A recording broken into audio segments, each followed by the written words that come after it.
The Pokemon TCG has a 25-year long history, and today we're going to be deep diving it all, because we're going to look at every Pokemon's best ever competitive card. And even though I'm an official Pokemon TCG caster, I was surprised at documenting just how many unsuspecting Pokemon have had a stranglehold on the metagame at some point. So I'm sure you will be surprised as well. Although, quick disclaimer, we're only looking at fully evolved Pokemon here today, because most of the time lower stage evolution Pokemon don't really affect the game much and are only there to get the final stage evolution Pokemon in play. But with that out of the way, let's get started.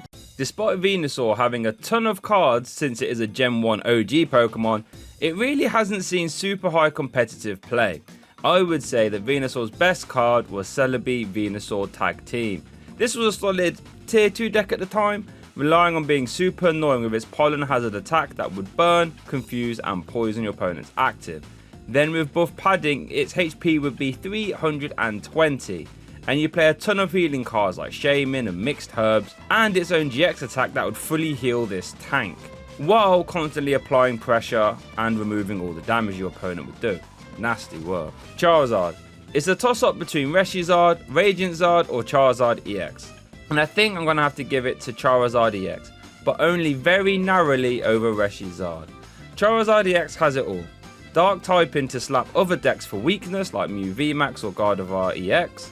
A towering 320 HP, and an attack Burning Darkness that only gets stronger as the game goes on and on. Also, its ability accelerates free fire energy from the deck when you evolve into it. All of that has led to Charizard having a ton of partners like Pidgeot EX, Bibarel, and even a controlling archetype too. And it's still a top deck right now, even though it's starting to get a bit old. Blastoise. It's got to be boundaries crossed Blastoise here for me. Not only has this card got multiple Worlds top 8s, but it also won 2015 Worlds when paired with Archie's Ace in the Hole. Archie would let you cheat a Blastoise into play turn 1, and after that you could use Deluge to throw around water energies like a madman. This meant you could power up anything you liked, like Keldeo EX, Mewtwo EX, or even Black Kyurem EX as well. Scary card. Butterfree. So this was tough, because Butterfree has really had a tough time in the Pokemon TCG. However, upon scanning old decks, I did see Butterfree FB saw some success at the state level, with some top 4s. It had the cool Compound Eyes body that would boost Butterfree's damage by 30 if your opponent active had a Poke body, which, let's be honest, was most of the time. So Select Powder would start to add up nicely. Beedrill. This Beedrill won the 2009 World Championships with its intense speed and damage. Band attack would deal 30 damage for each Beedrill you had in play. So with broken time space, you could evolve into a Beedrill in a single turn. There was another Beedrill that would let you search your deck for a grass type and put it in your hand once per turn. This would help you maintain your Beedrill army. An incredible deck that took the format by surprise. Pidgeot. Fire Red and Leaf Green Pidgeot was a staple of the whole format right up until it rotated. Its quick search power would let you grab any card you liked from your deck once per turn. As you can imagine, this could get out of hand very fast, especially with the old rare candy rule, meaning you could ping this out in a single turn. The current Pidgeot EX has the same ability and it's seeing a ton of play as well. Raticate. Raticate hasn't had many good cards, but shoutouts to the evolution one who could crunch any energy off your opponent's active. And Shadow Bite had a crazy high damage output, dealing 60 for each special energy in your opponent's discard pile. Alolan Raticate. Alolan Raticate GX saw a tiny bit of play for being able to deal 80 damage for 0 energy, also on a dark type attacker. Not the best, not the worst. Fearow. Delta Fearow had the Delta Sign Poke power that would let you search your deck for a Delta Pokemon once per turn. A great consistency option, even though it didn't really see much play. Arbok.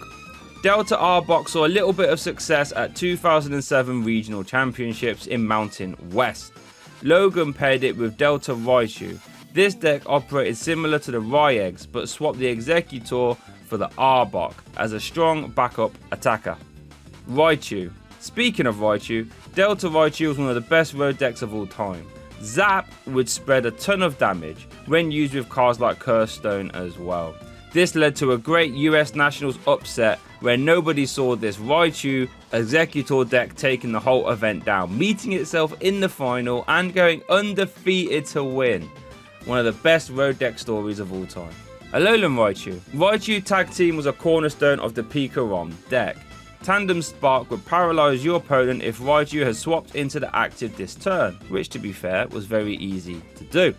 And Paralysis is probably the strongest special condition in Pokemon, since it stops your opponent from doing anything next turn. Crazy card that was devastating in the late game. Sandslash. Brock's Sandslash saw a little bit of play. Needles could paralyze, which is handy, and Sandstorm would make your opponent's attacks useless 50% of the time, which made this card very annoying to deal with. Alolan Sandslash. Alolan Sandslash GX has the Spiky Storm GX attack. This would deal 100 damage to all your opponent's Pokemon that had any damage on it already, making it a deadly game ender for spread. Archetypes. Nidoqueen. This card won 2005 Worlds. Toxic was OP against all the Pokemon EX that people were using at the time. Grass weakness was like having no weakness, to be honest. And all the pre-evolution cards searched themselves out too. All with Power Lariat hitting super hard as well. Nidoking. Turns out Nidoking Colorless Box won one of the very first Pokemon TCG events. Trash would hit hard and Toxic would be a cheeky other way to get damage into play. Clefable. Since Clefable could attack for 1 energy, it was great for using in and around the very early metagames that had energy removal cards running rampant, since Clefable could just attack for a single energy attachment. This made Clefable a super strong card at the time. Ninetales. Roast Reveal would let you draw 3 cards if you discarded a fire energy from your hand. This would give you a ton of extra draw power throughout the course of a whole game, and it worked very well with Typhlosion Prime, since Typhlosion Prime would accelerate energy from the discard pile that Ninetales discarded. This combination got a top 8 placement at Worlds 2011. Alolan Ninetales. Alolan Ninetales GX was a killer card. Ice Blade was perfect and it comboed well with Decidueye GX, since Decidueye GX would get damage into play, and so would Ice Blade. And Ice Path GX would be devastating since it would just remove all damage from it and put it onto your opponent's active. An amazing card back in the day. Worth noting, it evolved off Beacon Vulpix, which would help set up all your Pokemon as well. Wigglytuff. Do the Wave was one of the game's first one-shot options, dealing 10+10 for each bench Pokemon you have in play. This saw a ton of play with many partners as a deck you really had to be scared of, since it was all colourless attack cost. Wigglytuff could be played with anything. Vileplume. Ancient Origins Vileplume would prevent all items from being played while it was in play, and this saw a monumental amount of success in the metagame, with partners like Alolan Ninetales, Decidueye, Giratina, and even controlling archetypes as well, like Regice and Jolteon EX. Mad card, honestly. Parasect. This Parasect would stop cards in players' discard piles from being interacted via powers and attacks. This somehow meant that Riptide Fraligator no longer had to shuffle in their water energy, warn him later, and could keep announcing big damage numbers turn after turn after turn. This meant that Parasect was in the best deck in the format for a very long time. Venomoth. Perplexing Powder Venomoth was a menace of a disruption deck, dealing 30 damage, ice unlocking your opponent, and confusing them as well. Paired with Energy Denial too, this deck was a nightmare to play against. Dugtrio. This Dugtrio would prevent damage done to your bench Pokemon, which is always a very useful effect to have in the Pokemon TCG, meaning it did see some competitive play. Alolan Dugtrio. Gold Rush Alolan Dugtrio had an unlimited damage cap, which while it sounds strong, it was really just a meme deck at the very best. Persian. Persian GX was a staple in the NAIC winning deck Checkmate, where you would use Dugong to tag a tag team Pokemon, then use Stinger to reset both players down to 3 prizes, then use Zoroark to finish it off. Persian was the glue of this deck, since its Catwalk ability would let you grab 2 cards from your deck when one of your Pokemon got KO'd, allowing you to piece together all the cards you needed to checkmate your opponent, hence the name. Alolan Persian. Alolan Persian GX would wall a ton of the format with its ability Smug Face. That would prevent all effects of attacks, including damage, done to itself from tag team Pokemon, Ultra Beasts, and any Pokemon that had special energy attached. This would cover a lot of the format. Golduck. Misty's Golduck saw some limited play for its super removal attack, which would discard an energy from all your opponent's Pokemon on a coin flip. Bit cheeky that. Arcanine. Blaine's Arcanine hit like a steam train. Firestorm would literally eject anything straight out of play, and when paired with Typhlosion, you had a way to reattach those fire energy to use over and over and over again and keep announcing Firestorm. Wowzers, what a deck. Hisuian Arcanine. Very vulnerable, would hit 160 damage for 0 energy, as long as you had no cards in your hand. And you kind of had to warp your deck around being able to operate with a 0 card hand, which is possible though, and this saw a little bit of play since it did one-shot Arceus V-Star for weakness. Poliwrath. This Poliwrath from Fire Red Leaf Green got 4th place at a 2006 Japanese Nationals. Mega Throw would deal decent damage if you're hitting into EX Pokemon, but it must be said that Poliwrath has had some very bad cards. Alakazam. This Alakazam is one of the coolest cards I've ever seen. Its Power Blocker power would let you discard 2 cards from your hand, and if you did, you would stop one of your opponent's Pokepowers from activating. This is one of the only cards ever printed that would activate on your opponent's turn. Stormfront Machamp was an absolute terror on the metagame. Its takeout attack would just auto KO any basic Pokemon that it hit. Madness. This would wreak havoc on the metagame since it was in broken time space format. So you could pop this into play in a single turn and donk games, or bring other threats down instantly. This meant that Machamp saw a ton of play in loads of decks and would keep the all basic decks on their toes, because remember, SP Pokemon counted as basics. Erica's Victory Bell. This card saw a little bit of play back in the day. Its Fragrance Trap power would let you swap your opponent's active on a coin flip, which is a great power to have. Tentacruel. Misty's Tentacruel had the Flee power that would let it switch to the bench if it took damage, which would make it harder for your opponent to KO. And its attack would inflict poison or confusion. Guaranteed. Pretty nice. Golem.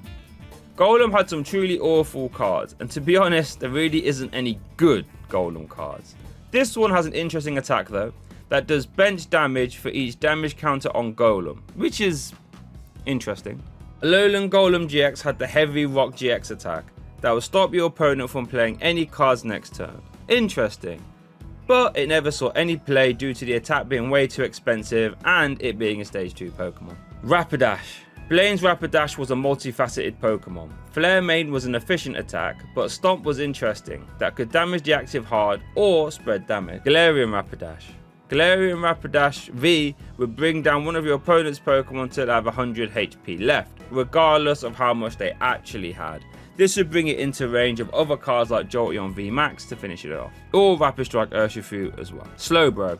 This Slowbro card was played with Sceptile EX back in 2004.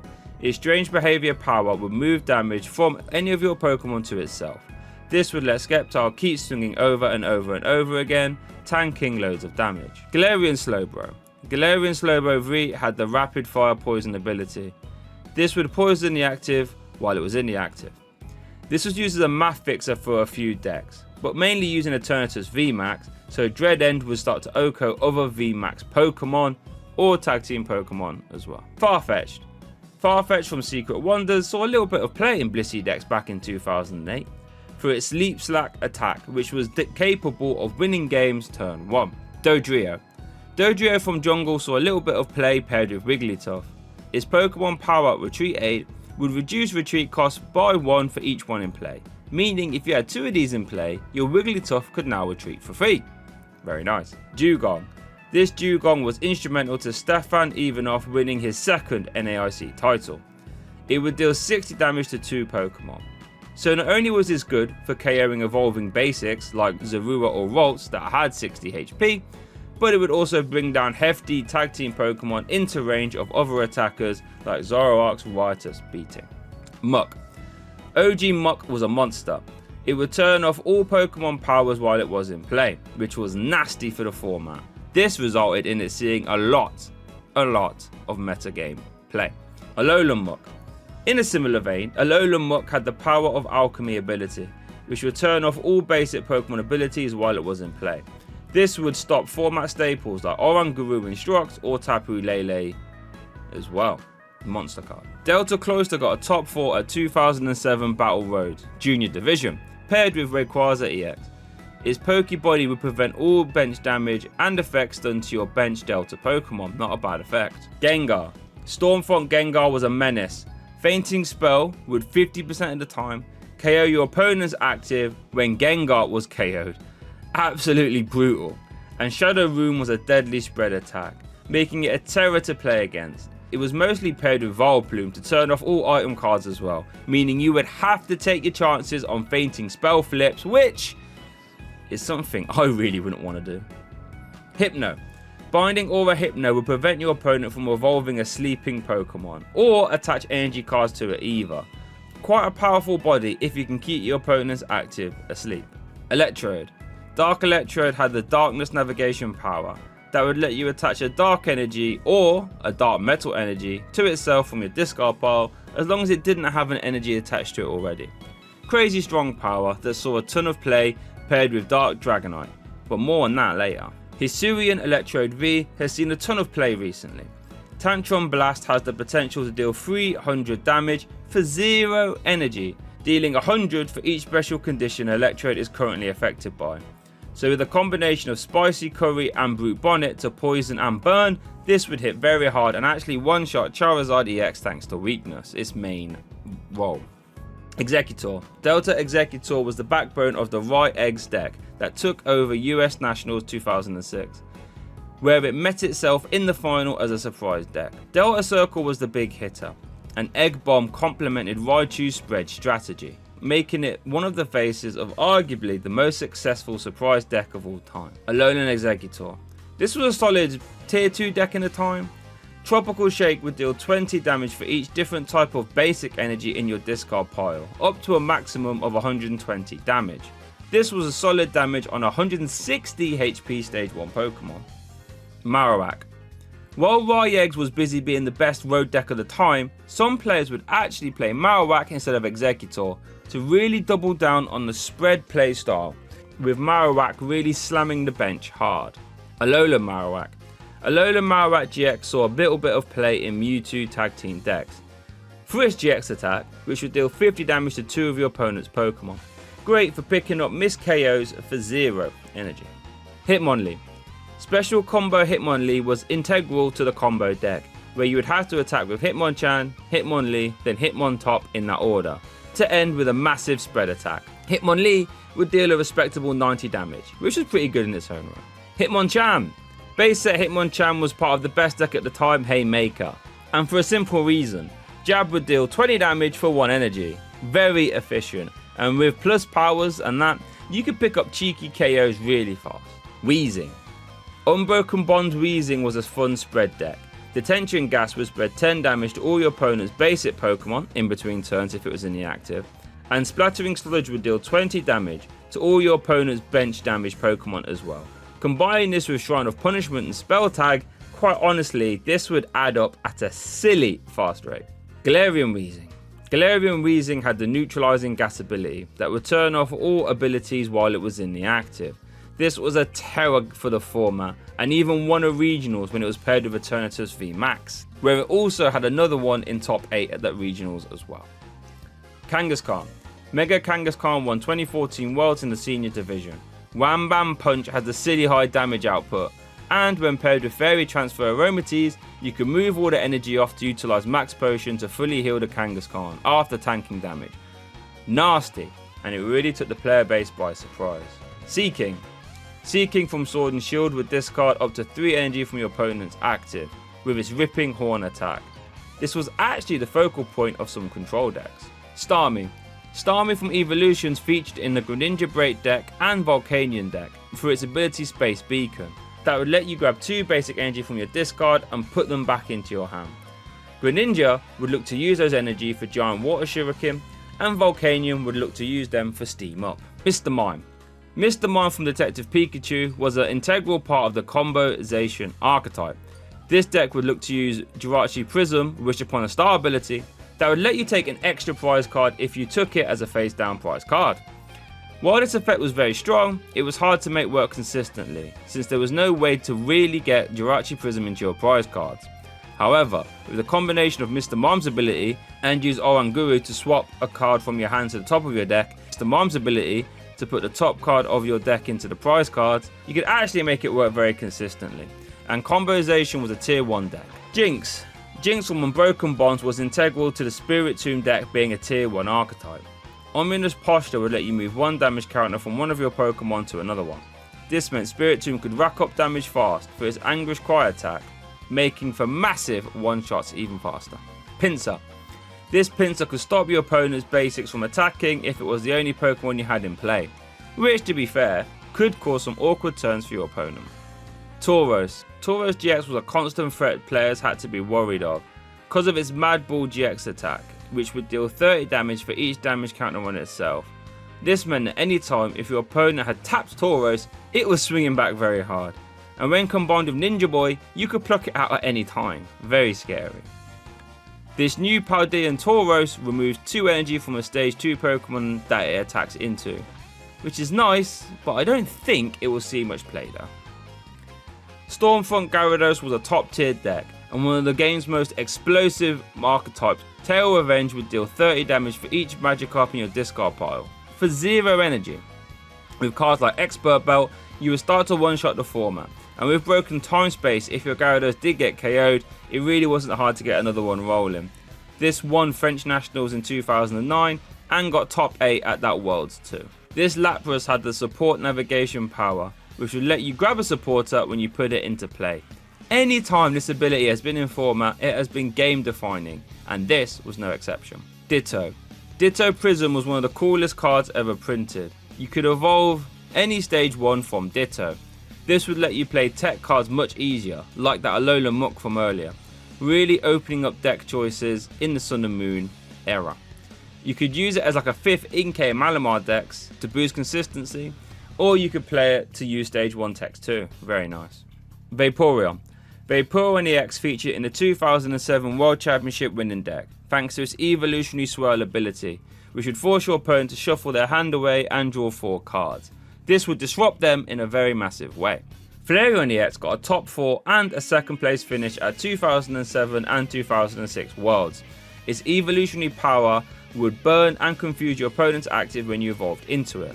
Not only would this provide an extra boost of damage for any archetype, but it would also activate Ariados to do big damage. More on him later. Jolteon.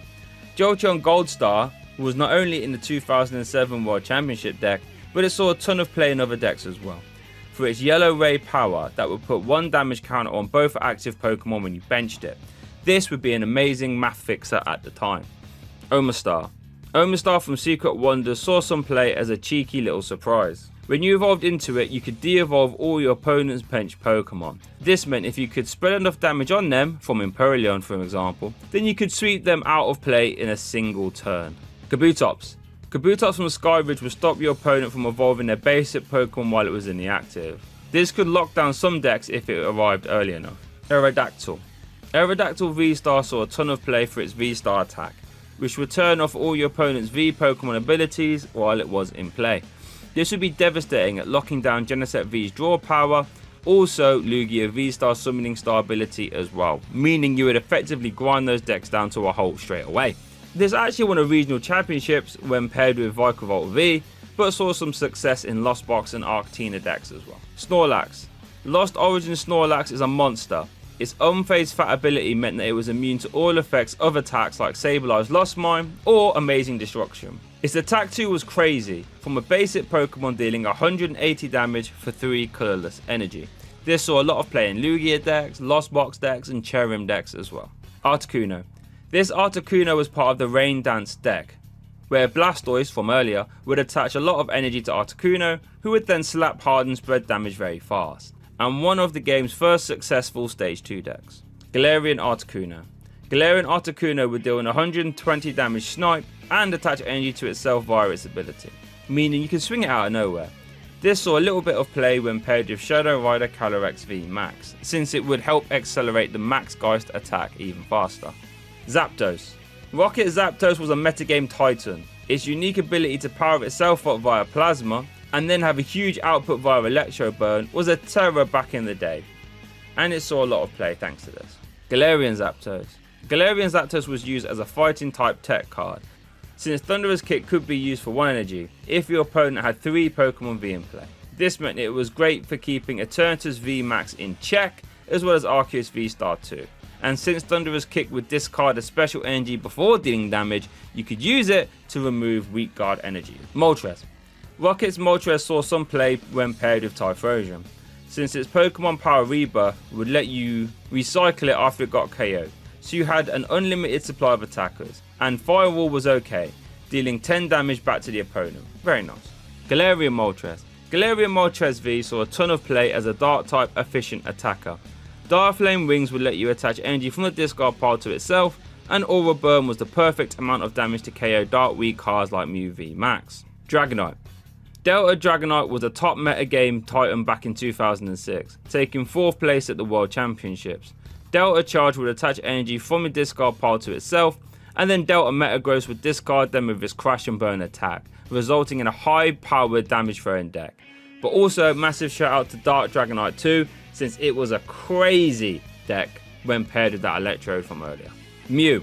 Mew has had a ton of great cards, some of the best in all history to be honest, but I have to give the best title to Mew V Max. This card terrorized the format right up until it rotated out, including a World's Top 8 and a World Championship title as well. It had it all: high HP, free retreat cost, shred attack, and a flexible cross fusion strike attack that let you copy any fusion strike Pokemon's attacks as this attack, letting you shuffle itself into heal as well, spread damage via glistening droplets, or just smack hard with Techno Strike. Crazy, crazy, crazy card that Pokemon themselves tried to counter loads with cards like Spiritomb and Drapion V, but it literally just didn't matter. Similarly to Mew, Mewtwo has had a whole treasure trove of amazing cards, like Mewtwo and Mew Tag Team that won the 2019 World Championship. Its aptly named Perfection ability let Mewtwo and Mew Tag Team copy the attacks of any GX Pokemon you had in play or in your discard pile. This is crazy, because now you could effectively bin off any Stage 2 Pokemon GX and Mewtwo and Mew could get access to their attack. Meaning quite honestly the best Stage 2 deck were just Mewtwo deck. So cards like Dragonite GX or Vileplume GX saw a lot of play in Mewtwo decks where otherwise they definitely wouldn't have on their own. There were 3 main Mewtwo variants. Welder variants that would use fire energy attached from Welder and a few psychic energies to overwhelm opponents, using cards like Solgaleo GX, Reshizar GX and Naganadel GX amongst others. Galaxy Mewtwo would look to use Aurora Energy and Rainbow Energy to unlock a whole treasure trove of attackers like Flycon GX, Greninja, Vileplume and even ADP, often ending the game with a hefty Rocket Splash from Blastoise GX, a very fun deck to watch. There was another variant, a Psychic variant, that would use Malamar to attach energy and then use Marnie to reset your opponent's hand down to 4, then use Night Watch to lower that hand down to 2. Nasty work. However, with all that being said, there was another Mewtwo card that ruled the format. Literally. The format became who had more Mewtwo's in their deck. This Mewtwo card was so strong that it featured in 6 of the top 8 decks at the 2012 World Championships. Mewtwo EX had the X-Ball attack, which dealt 20 times each energy attached to both active Pokemon. This meant you could ramp energy via Celebi Prime, Electric, double Colorless energy, and start to smash things around for big damage. And since Mewtwo hit Mewtwo for weakness, the format became who had more Mewtwo to throw in their opponent's deck, because if you KO'd your opponent's Mewtwo with a Mewtwo, and then they responded to you with a Mewtwo, you had to respond to that Mewtwo with your own Mewtwo, and it got a bit silly. This card warped the format in a way we really haven't seen since. So real quick, I have to give a huge shout out to this video sponsor, TCG Player. I would not have been able to make this video without them, because they sent me a ton of cards that you have been looking at right now in this video. TCG Player is one of the largest marketplaces for trading card products from Magic the Gathering, Pokemon and pretty much every game you know and love. And you're ordering from local game stores to make sure you get your cards fast and safe. Not only that, but they have a whole cornucopia of free articles for you to read so you can get better and learn more about the games that you play as well. So if this sounds good and you need anything from TCG Player and you want to help support this channel, make sure to use that link down there in the description. Thank you TCG Player, but let's get back to the video. Meganium. Wild Growth Meganium will double all grass energy in play. so they would now be worth 2 energy instead of 1. Bit of a road deck, but it was kinda good for countering the best deck in format at the time, Riptide Fraligator. As mentioned, Riptide Fraligator was the best deck in format at the time, letting you discard as many water energies as you like from your hand to make Riptide hit for massive damage. This was really strong, and was really the deck to beat in the Neo era. But worth noting that Dark Fraligator did win the World Championships, so it was a tough choice. Typhlosion. Typhlosion Prime had the Afterburner power, which would let you attach a fire energy from your discard pile to one of your Pokemon. Pokemon is all about energy acceleration, and this is some of the best, especially at the given time. This was paired with Reshiram out the gates, and we had a very scary deck on our hands that actually won the World Championships. Hisuian Typhlosion. Hisuian Typhlosion V-Star could auto KO anything for 1 psychic energy if your opponent's active had exactly 4 damage counters on it. So if you could set up that prior damage, you had a very efficient attack on your hands. Furret. Furret from Aquapolis had the Scavenger Hunt power, which would let you shuffle in 2 cards from your hand back into your deck, and if you did, you could grab an energy card and add it to your hand, giving you immense energy search throughout the game, which is pretty great. The best Noctowl card has to be the new one from Stellar Crown. This can let you search your deck for any 2 trainer cards when you evolve into it, as long as you have a Terra Pokemon in play with its ability Jewel Seeker. This is a silly amount of search power, and it has transformed our standard format, with many decks playing it. Speaking of searching cards, Delta Ledian would let you search for any card when you evolved into it, which is insane. And to be honest, I just think Metal Ledian is just a vibe. It actually won German nationals too. Ariados. Unseen Forces Ariados was a menace in the 2006 World Championships, taking it by surprise. Reactive Poison would deal hefty damage when paired with Flareon EX and Full Flame, and Spider Trap would add a disruptive layer to the deck too, since Flareon EX would provide the special conditions for Reactive Poison. Very nice deck. Crobat. Crobat has actually had a very great history in the Pokemon TCG, with cards like Crobat from Phantom Forces or Crobat V. However, Crobat G has to take the cake here as the best one.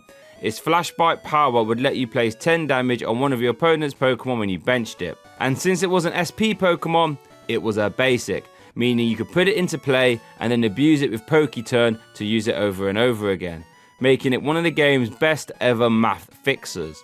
And this saw Crobat G see a ton of format play. Lantern. Back in 2004, Lantern from Legend Awakened had 2 top 4s at the South Stadium Challenge, paired with Ampharos EX. Its energy grounding power would move an energy to itself if one of your Pokemon got KO'd, meaning powering up Lightning Strike wasn't too hard realistically, which was good because 90 damage at the time was very good to close out games. Xatu.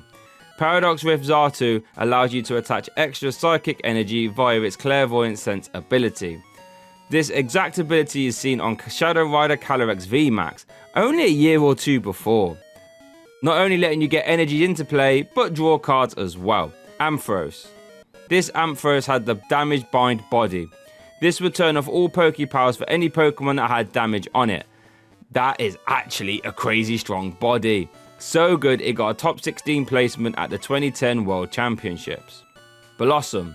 This Blossom was played a lot in the 2004 format. It provided decks with the ability to hit for grass weakness, and its power would heal damage too.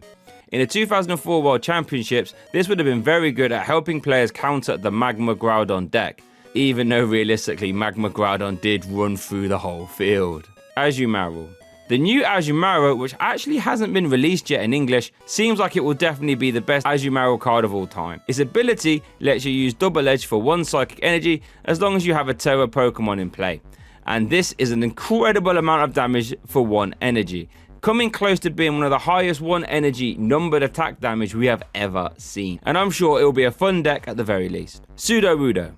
Sudowoodo has always had interesting cards, and this one with Roadblock is no exception. Roadblock would force your opponent to only have 4 bench Pokemon in play instead of 5. This is an insane ability to have on a basic Pokemon. It was so easy to search and counter some of the best decks in format at the time. Utter madness, and it saw a lot of play as a result. Politoed. Politoed EX was lighting up the 2006 metagame with a myriad of big finishes like 2006 US Nationals Junior title, 06 German Nats title, and a top 16 at Senior Worlds that year too. Upward Lick would deal massive snipe damage, and Swallow Up would do an unheard of 120 damage to finish off opponents. The main strategy though was to use Punch and Run to deal good damage and switch into a fossil card which your opponent could not take a prize card for KOing. Nasty business. Jumpluff.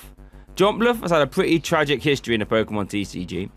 Apart from its 2010 Junior World Championship deck, which revolved around the mass attack, which would deal 10 damage for each Pokemon in play, both yours and your opponent's, all for a single grass energy attachment. With powerful cards like Expert Belt and Plus Power and Broken Time Space, you could get this out very fast and swing hard. Sunflora. Sunflora has had a pitiful history, it pains me to say. It's actually one of my favourite Pokemon. However, there is one Sunflora that saw a tiny bit of play. This one's Pokepower would let you search your deck for a grass-type Pokemon and put it in your hand once per turn. I mean, for Sunflora standards, this is game-breaking. Quagsire. The Quagsire from Dragon's Majesty had the washout ability that would let you move water energy from your bench to your active.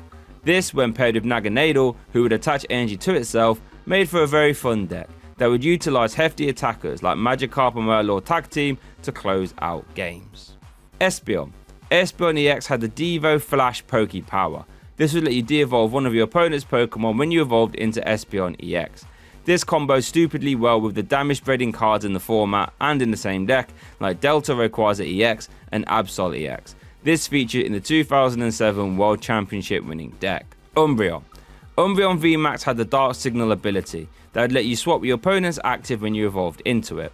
This, as you can imagine, is very strong and saw a ton of play. First in the Single Strike archetype, which was tier 1 in the Evolving Skies metagame, paired with Single Strike Urshifu VMAX for making for deadly fighting and dark type typing as well.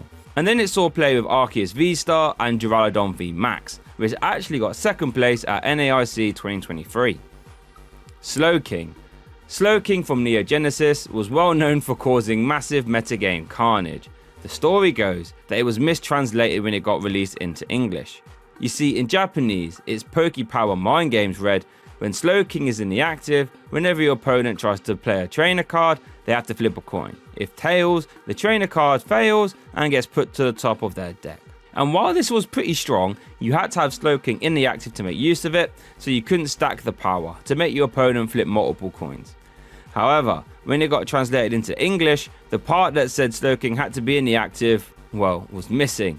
So players would get multiple use of the mind games in play and stop their opponent from effectively playing any trainer cards. Since, for example, if you had 2 Slowking in play on your bench, your opponent had to flip 2 heads in a row to play a single trainer card. If any of them were tails, the trainer got put to the top of their deck.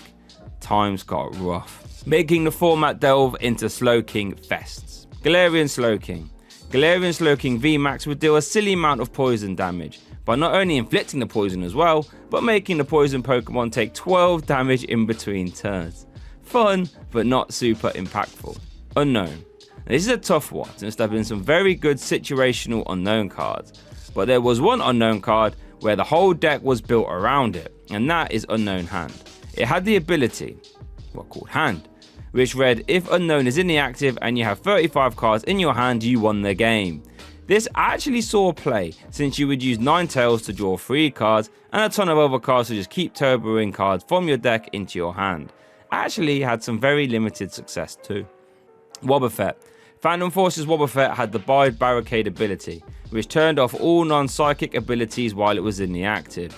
This would stop your opponent from using Shaman EX, which was pretty much the engine of every other deck in format. Wobbuffet saw play in the Primal Groudon archetype to slow the game down, and even in some control archetypes too, to stop decks like Vikabulu from setting up. However, you could actually attack with it, since its Psychic Assault would effectively double the amount of damage on the opponent's active. So you paired it with the Crobat Golbat line from the same set that would get extra damage into play when you evolved into them. Very fun deck actually. Now Fortress, I'll be honest, I chose this one solely for the attack name. It had nothing to do with its competitive viability. I mean, come on, It's absolutely hilarious. If you want an actual pick, how about we use Fortress EX, which lets you KO itself, but then you can attach 5 grass energy from your deck to your Pokemon in any way you like. Not bad. Steelix. Steelix EX was a part of the 2006 Best Deck in Format LBS. This deck would aim to power up Lugia EX for big hit using Blastoise Power Energy Rain. Steelix was also an attacker in this deck too, since its Mudslide attack would deal a bench shattering 100 damage to one of your opponent's bench Pokemon. This would clean up miss KO, sure, but it is mainly used to KO the format's best bench shitter Pidgeot in one clean hit. Nutty card. Gramble. Lost Thunder Gramble had no problem sitting at the tippy top tiers of the metagame. All Out would deal 30 damage plus 130 if you had no cards in your hand. This with a choice band would start to one-shot GX Pokemon, and with Gramble's relatively high HP, it would run over other one-prize decks. Quillfish. Quillfish from Neo Revelation got a top 4 at the 2001 Super Trainer Showdown, paired with Fraligator. Needlestorm would let you flip a coin until you get tails, and you did 20 damage for each heads, which was actually pretty decent at the time. Scissor. Scissor EX got a 2nd place finish at US Nationals 2007, and a top 4 in Masters 2007 World Championships as well, and 2nd in the Juniors division at the same event. Its danger perception body powered up attacks when it had 60 HP or less, and with boost energy you could power it up fast to swing hard. Shuckle. Shuckle GX could stop some decks in their tracks, like Zoroark for example, since it was immune to damage from Pokemon that had 2 or less energy attached to it. It could even attack with triple poison, dealing decent damage, and Wrap GX, which could lock a Pokemon in the active. This saw a lot of play in controlling archetypes at the time, which were very strong. Heracross. Heracross from Unifying Mind saw a lot of play with its Turn the Tables attack, since it would shuffle away one of your opponent's Pokemon for 1 energy if your opponent used their GX attack on their last turn. This was mainly used to shuffle away Arceus, Dialga, Palkia GX after they used Altered Creation. Since before Metal Saucer, ADP decks would struggle to actually attach energy without using Ultimate Ray, so you could grind them down to a halt. Macargo.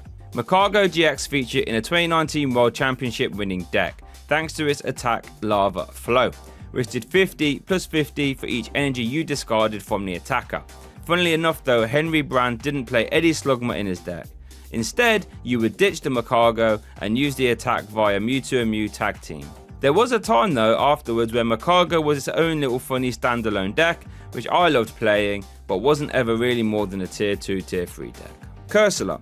Cursula from Unseen Forces featured in the top 4 2007 World Championship deck Empoleon. Cry for Help would help you set up your Empoleon, and Double Attack actually was pretty synergistic to the deck since it spread damage as well. Octillery. Breakthrough Octillery would let you draw till you have 5 cards in your hand. Does that sound familiar?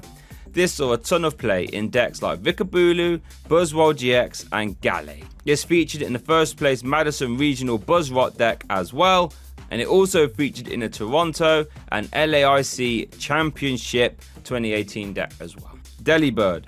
Delibird might be the worst Pokemon of all time in the Pokemon TCG. This one from Guardians Rising would let you flip a coin until you get tails, and for each heads you could search your deck for 1 card and put it in your hand. Saw no play, but could be fun. Mantine. Mantine from Astral Radiance was seeing play in control decks very recently, since it could force a basic Pokemon from your opponent's discard pile and put it straight onto their bench. In controlled archetypes like Snorlax, you could force them to have a Pokemon they really don't want in play and then swing it into the active for Snorlax to lock for you to win the game. Skarmory. This Skarmory EX featured in the 2nd place German Nationals 2007 deck. Metal Gravity would let you place damage if your Pokemon retreated and it had 40 HP or more. Actually a really interesting body to get extra damage in play. Houndoom. Single Strike Houndoom was part of the best deck in format at one time, the Single Strike archetype. Its ability Single Strike Roar was integral to that, allowing you to attach a Single Strike energy from your deck to one of your Pokemon. This was insane when you consider that Single Strike energy would actually boost damage for each one attached as well. Kingdra. Kingdra from Legends Awakened won UK Nationals 2009. It had 2 good attacks. Aqua Stream would shuffle in water energy from your discard pile, and you did 10 extra damage for each one you shuffled in. And Dragon Pump was extremely efficient for 1 energy as well. Donphan. Donphan Prime would be a very fast, strong hitting deck. Earthquake provided decent turn 1. Earthquake provided decent amount of damage. Earthquake provided a decent amount of pressure turn 1, thanks to broken time space, and his exoskeleton body would make it very tanky for a stage 1 Pokemon. Often paired with other stage 1s like Yanmega. Schmergle. Undaunted Schmergle was all over the 2011 World Championships. Its silly portrait power would let you once per turn look at your opponent's hand, and if you found a supporter there, you could use it as the effect of this power, meaning you could essentially play 2 supporters in a turn just by having this basic Pokemon in the active, which is absolutely insane. Hitmontop. Neo Discovery Hitmontop saw a little bit of play. Detect would avoid damage 50% of the time, and Triple Kick could deal massive damage if you flipped enough heads, not bad. Miltank. Flashfire Miltank was a nuts attacker. Powerful friends would deal 80 damage for 1 energy if you had a stage 2 Pokemon in play, which was very, very strong. This saw a lot of play with Dusknoir, which could manipulate damage, and Empoleon, who could draw you cards. And both in their own right were super high power stage 2 cards as well. Crazy fun card that I wish we got back now in some form. Numbers boosted, of course, to adjust for power creep. Raikou. Amazing Rare Raikou was one of the scariest cards in format. Whether you powered it up via Primal Turbo from Archeops or Mirage Gate in Lost Box decks, it was terrifying. It would deal 120 damage to the active and 120 to one of your opponent's bench Pokemon as well, massively skewing prize trade. It could even one-shot a Lugia V or V-Star if you had enough damage modifiers, which was gross to think about. Featuring in 2 other formats' best decks in the time, Lugia V-Star and Lost Box. Entei. Howl Entei was great for powering up Magcargo all the way back in the Neo days. Howl would accelerate energy to Magcargo, and Magcargo would detonate things. Gnarly little fun and powerful deck. Suicune. Suicune V saw a ton of play with Palkia V-Star and Ludicolo. Blizzard Rondo would deal a decent amount of damage for 2 energy, and since you could power it up with Melanie, you could actually get it swinging in a single turn. Cape of Toughness would boost its HP, and Ludicolo would power up its damage by 100, meaning it could one-shot VMAX Pokemon, all on a basic V Pokemon. Very scary. Tyranitar. Dark Tyranitar from Team Rocket Returns got a 2nd place finish and a 4th place finish at 2005 Worlds. These attacks were all very helpful and strong, and even though they were expensive, you had Electrode EX to help power it up. Lugia. Now, Lugia V-Star is truly, in my opinion, the strongest deck of all time. Its Summoning Star ability would let you grab 2 colorless Pokemon from your discard pile and put them straight into play, bypassing normal evolution rules. So what you'd do is pluck 2 Archeops from your discard pile and put them into play as early as turn 2.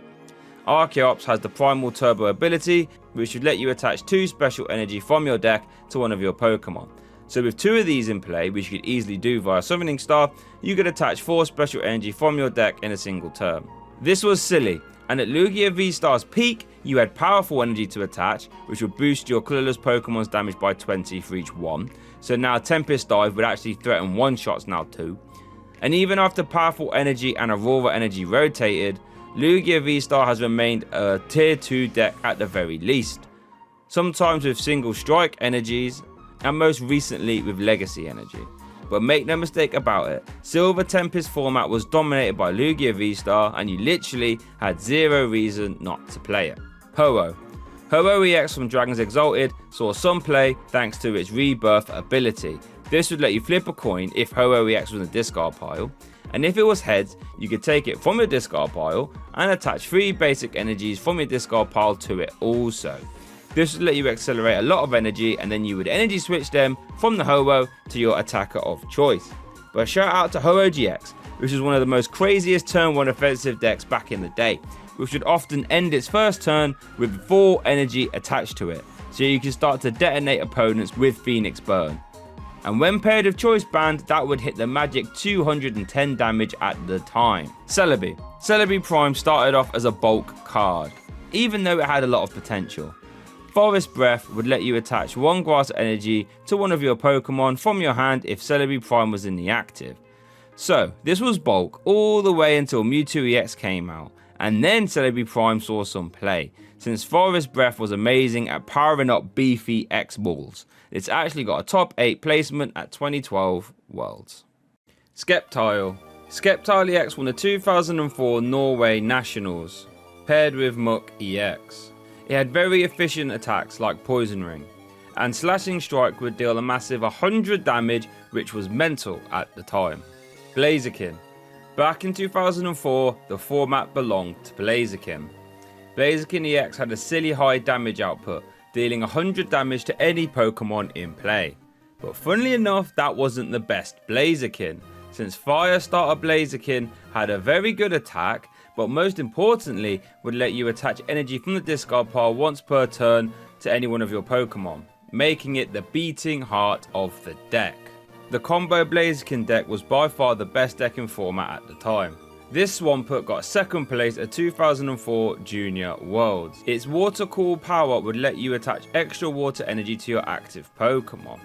Now, the main recipient of those energies was Swampert EX to use Crushing Wave, but you could also use Hypno Splash if you really needed to.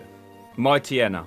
Mightyena from Astral Radiance had the Wild Tackle attack that would deal 160 damage for 0 energy if your opponent had a VMAX Pokemon in play. This was a perfect counter to Mew VMAX, since it would one-shot it thanks to weakness and did it for 0 energy as well. Linoone. Linoone from Ruby and Sapphire had the Seek Out attack that would let you search your deck for any 2 cards and put them straight into your hand. Really good for setting up. Beautifly. Beautifly from Deoxys had the Hunch body that would boost its damage by 40 if it had 40 HP or less, and its top attack was slightly disruptive too. While it didn't seem strong, it did get a top 4 placement at the 2005 Colorado Gym Challenge in the Junior Division. Dustox. Dustox EX was a played deck in 2006. Its Safeguard Pokebody would make it completely immune to damage from EX Pokemon, meaning it would stonewall some decks straight out of the format completely. Ludicolo. Ludicolo won 2004 Japan Nationals in the Senior Division. Circular Steps would deal massive damage if benches were full, and Swing Dance would let you draw the top card of your deck, which when combined with Macargo would let you put any card you want to the top of your deck. So it could basically grab you any card you like with the combination of Ludicolo and Macargo. Shiftry. This Giant Fan Shiftry ended up getting banned. Giant Fan would let you flip a coin when you evolved into it. If heads, you could shuffle away one of your opponent's Pokemon. This was a bulk card, right up until Forest of Giant Plants came out in Ancient Origins. This stadium would let your grass types evolve on the first turn they were put into play. This led to Shiftry being a first turn deck, thanks to the grass type Cedar and Nuzleaf. You would spam as many Shiftry as possible on your first turn, like Super Scoop Up and Scoop Up Cyclone, and if you flipped enough heads you would shuffle away all your opponent's Pokemon to win. Actually very effective, and it got Shiftry banned. Swellow. Delta Swellow would give all your Stage 2 Pokemon EX a free retreat cost, which was very helpful if you played a lot of them. Pelipper. Pelipper from Paldea Evolved had the Hearsay ability, letting you grab a supporter from your deck or discard pile when you evolve into it. Very similar to Holon Transceiver, which was a fantastic engine.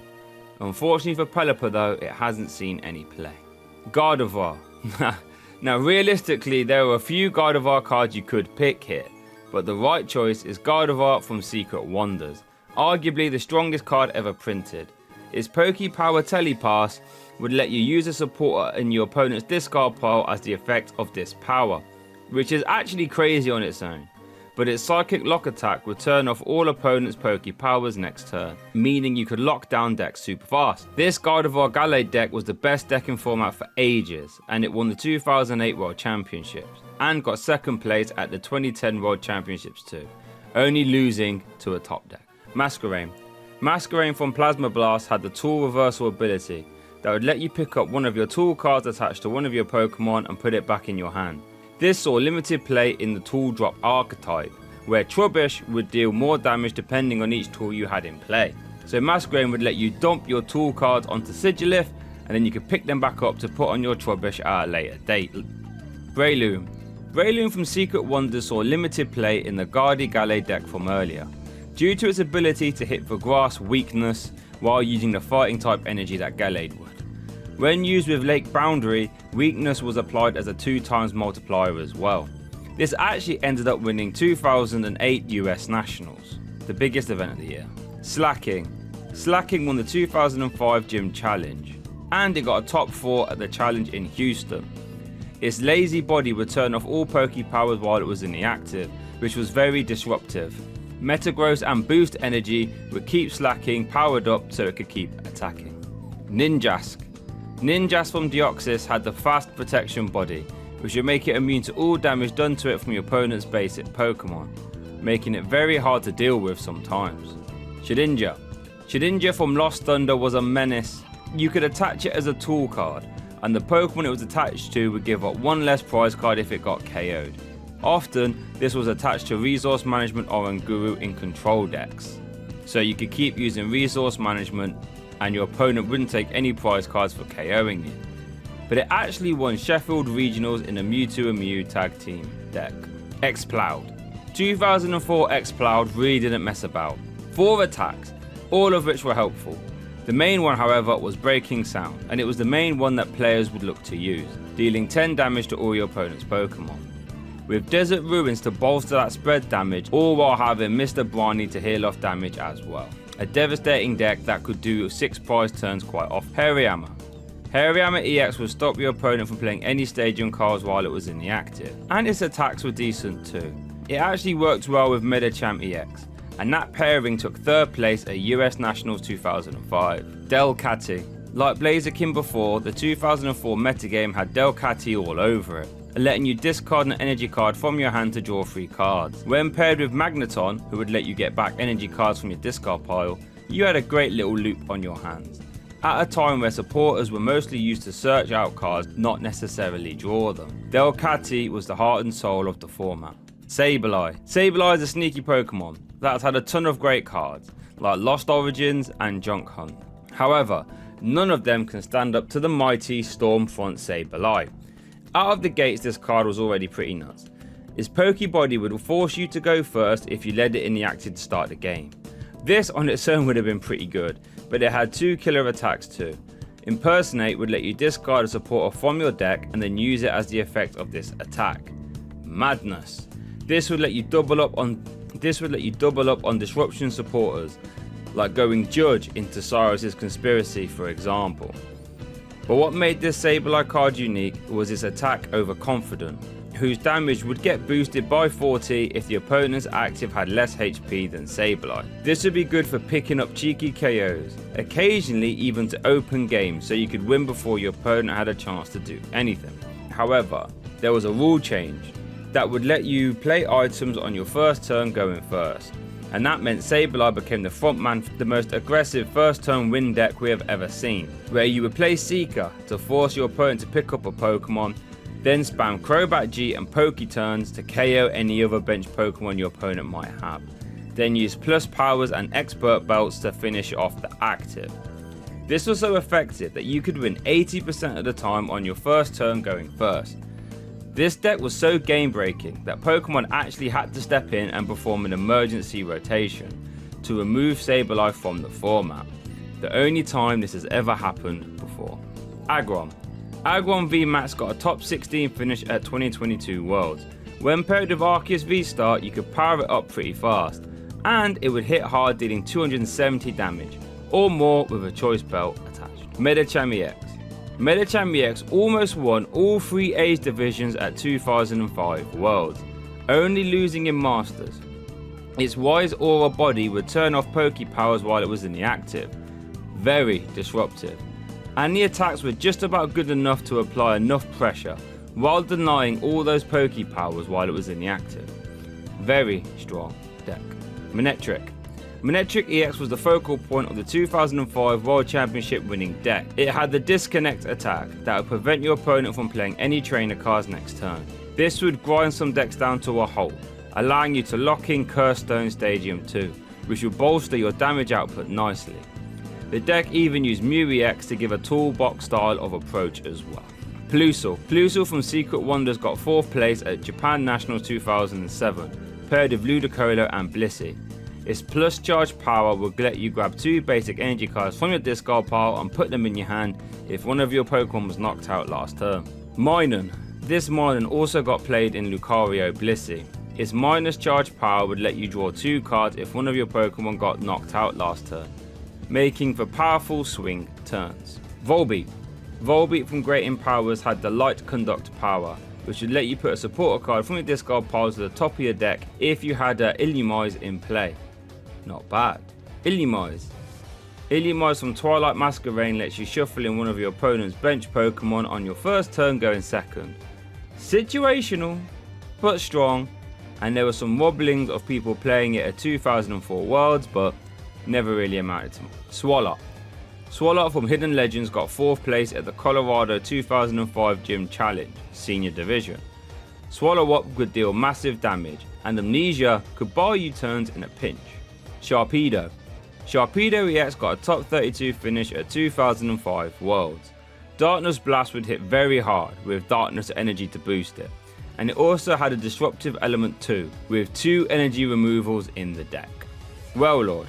Warlord EX from Final Clash got 2nd place at US Nationals, not by attacking however, just by sitting in the active and absorbing damage.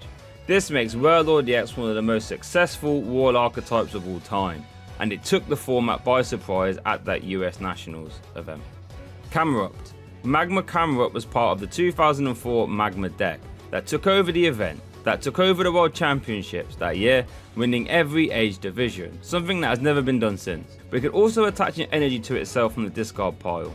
This meant Magma Claydol could then move them off the Camerupt to any one of your attackers you wanted, and now you could power up any attacker in a single turn. Very nice. Torkoal. Torkoal V was a very fun little denial deck. Combustion Pillar would hit hard when used with Oranguru from the same set, and Steam Crush would discard 2 energy from your opponent's active. When played with Crushing Hammers, your opponent would struggle to attack, and you would run them over with these attacks. Grumpig. Grumpig from Emerald got 2nd place at Italia Nationals 2007, and it won Netherlands Nationals in the same year too. You would use Teleport Burst to strafe into fossil cards, who wouldn't give up any prize cards if your opponent KO'd them.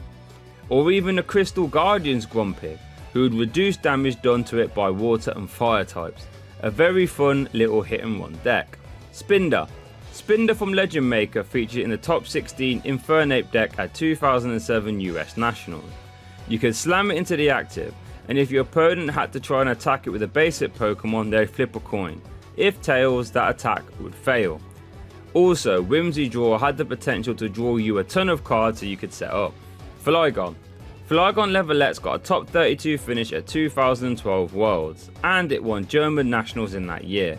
Its Wind Erosion body would discard the top card of your opponent's deck in between turns, and you would use Memory Berry and Trapinch's Stand Tomb attack to lock something in the active that your opponent couldn't maneuver, and then you would just let Wind Erosion discard all the cards from your opponent's deck. Cacturne.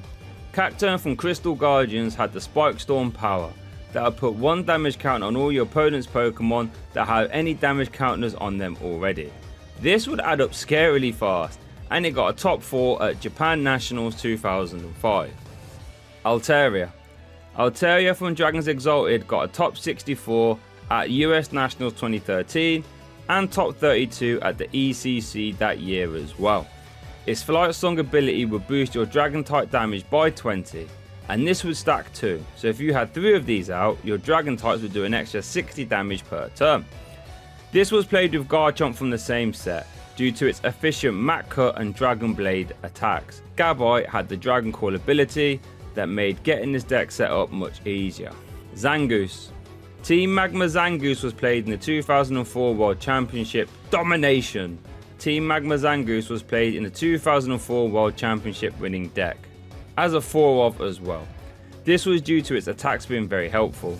Call for Family would help you set up your evolving basics like Baltoy or Numel, and Team Play had a very decent damage output, especially in the mirror match. Seviper. Seviper from Call of Legends had a top 4 placement at 2011 Nationals in Sweden, paired with Skuntank G. Poison effect would hit very hard for 2 energy, dealing 90 if you included the poison damage as well. And Skuntank V would provide the poison via its poison structure Poke Power. Lunatone. Lunatone from Deoxys won the 2006 World Championships in the senior division. Its Moonglow body would reduce the retreat cost of your Soul Rock down to 0, and Target Beam would deal very good damage, dealing 20 plus 10 for each Soul Rock you had in play. The Soul Rock from Deoxys also featured in this deck. Its body Sunbeam would boost Lunatone's HP to 80, which was very helpful, and it could even help out with damage via its Reflected Beam attack, which would deal more damage for each Lunatone you had in play, making for a very fun combo deck. Whiscash. Whiscash hasn't really had the best of luck in the Pokemon trading card game.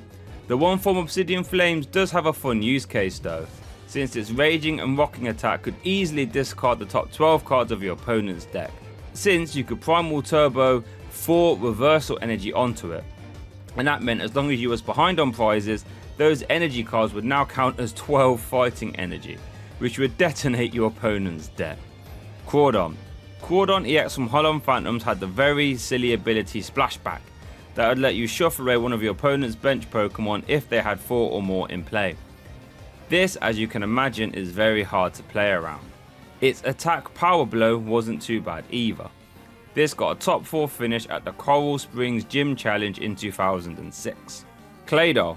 Great Encounters Claydol was one of the best cards ever made. Games were quite honestly decided at the time as by who was the first player to get their Claydol out. Its Cosmic Power would let you put 2 cards from your hand to the bottom of your deck, and then you could draw till you had 6 cards in hand. Normally these kind of abilities would only let you draw till you have 5 cards in hand, like with Barrel or Octillery. This let you draw 6. And not only that, but Claydol would also let you preserve resources by putting them to the bottom of your deck. This in turn would also let you draw more. Absolute madness. Claydol was literally in every meta deck at the time right up until it rotated. Cradily EX. Not only has it got terrifying artwork, but it also had the terrifying Primal Vibes body, which would stop your opponent from evolving their Pokemon while it was in the active. This could stop decks right here, right now. Almaldo. Almaldo EX got 2 top 4s at the 2006 Gym Challenges. Its body made it have grass and fighting typing if it had a react energy attached, which would make it hit for 2 different weaknesses at the same time. And Vortex Chop had a crazy high 100 damage output if your opponent's active had a resistance, which most Pokemon in the time did. Milotic. Milotic from Flashfire absolutely dominated the expanded format for a good while. Its Energy Grace ability would let you knock out Milotic, but then you could attach 3 energy from your discard pile to one of your Pokemon, excluding any EX Pokemon. This saw no play in standard because it was too costly. However, in expanded, that you had GX Pokemon, you could now work around that previous balancing factor and completely blow it out of the water, leading to turn 2 Night Watches from Trevnar after an Ace Trainer 2. Gross. Leaving your opponent with a 1-card hand. Cast Form. Holon's Cast Form was a metagame titan back in the day. Not only could you attach it like a double Rainbow Energy, which was nuts, but later on in the metagame it was actually used to draw a ton of cards with its attack. Holon's Cast Form was integral to the Ryegg's deck that won US Nationals, going undefeated, and also met itself in the final, a feat that hasn't been repeated ever again since. Kecleon. Kecleon from Chilling Reign would become the type of each basic energy card attached to it. So if you had every type of energy attached to Kecleon, it would become every type. Very fun. And with super effective glasses, you could hit for 3 times weakness on it. Very nice. Bayonet. Bayonet EX from Legend Makeup won 2007 Worlds in the Senior Division. Its Shady Move power let players move a damage counter from one of your Pokemon to any one of your opponent's Pokemon. And Shadow Chant was very efficient attack as well. Tropius. Evolving Skies Tropius saw some play as a single strike Tyranitar V counter. Lost Box decks would often struggle to deal with Tyranitar V, barreling down on them and discarding their cards via Cragalanche. But since it was weak to grass, they could use Tropius Rally Back to dispatch it easily. Walrein. Walrein from EX Legends got a top 16 finish at 2004 Worlds. Its crush draw power would let you look at the top card of your deck, and if it was an energy card you could attach it. And its sheer cold attack would stop your opponent's Pokemon from attacking 50% of the time. Huntail. Huntail from Primal Clash had the powerful Storm attack that would deal 20 damage for each energy card attached to all your Pokemon. This obviously had a crazy high damage output. Gorbis. Mystic Water from Gorbis was a damage dealing merchant back in the day, dealing 20 plus 10 for each psychic energy in play. This was commonly played with Crobat to get some early damage in while you attach a ton of energy, or you could play it with Mewtwo EX, whose psychic absorption attack would turbo out energy very quick. Relicanth. Call of Legends Relicanth got a top 16 placement at 2012 Worlds. Its prehistoric wisdom attack would let you get cards into your lost zone to make Mew Prime easier to use. Love Disc. Love Disc from Flashfire had the Heart Wink attack that would stop your opponent from drawing a card at the start of their turn 50% of the time. While this was fun, it didn't see any play. Salamence. Salamence has actually had an underwhelming Pokemon TCG history, all things considered. This Salamence EX promo though is definitely the best one, completely outshining the Mega Salamence that came in the same box. Beastly Fang would deal 10 plus 50 for each EX card your opponent had in play. So as you can imagine, in an EX dominated format, this could add up really fast.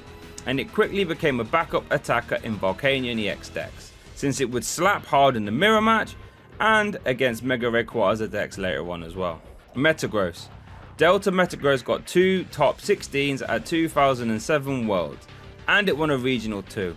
Its super conductivity power would let you attach a psychic or metal energy to your active Pokemon from your discard pile. This would let you power up a ton of attackers like Scizor EX, Steelix, or Bayonet EX as well. Regirock. Regirock EX featured in the 2006 World Championship winning deck, Mew Manectric. It gave Mew an option to copy Tonnage for a big 80 damage swing, or you could attack with it too to provide some fighting type coverage. Registeel. Registeel from Crimson Invasion featured in the 2017 second place EUIC deck, Silvally Metals.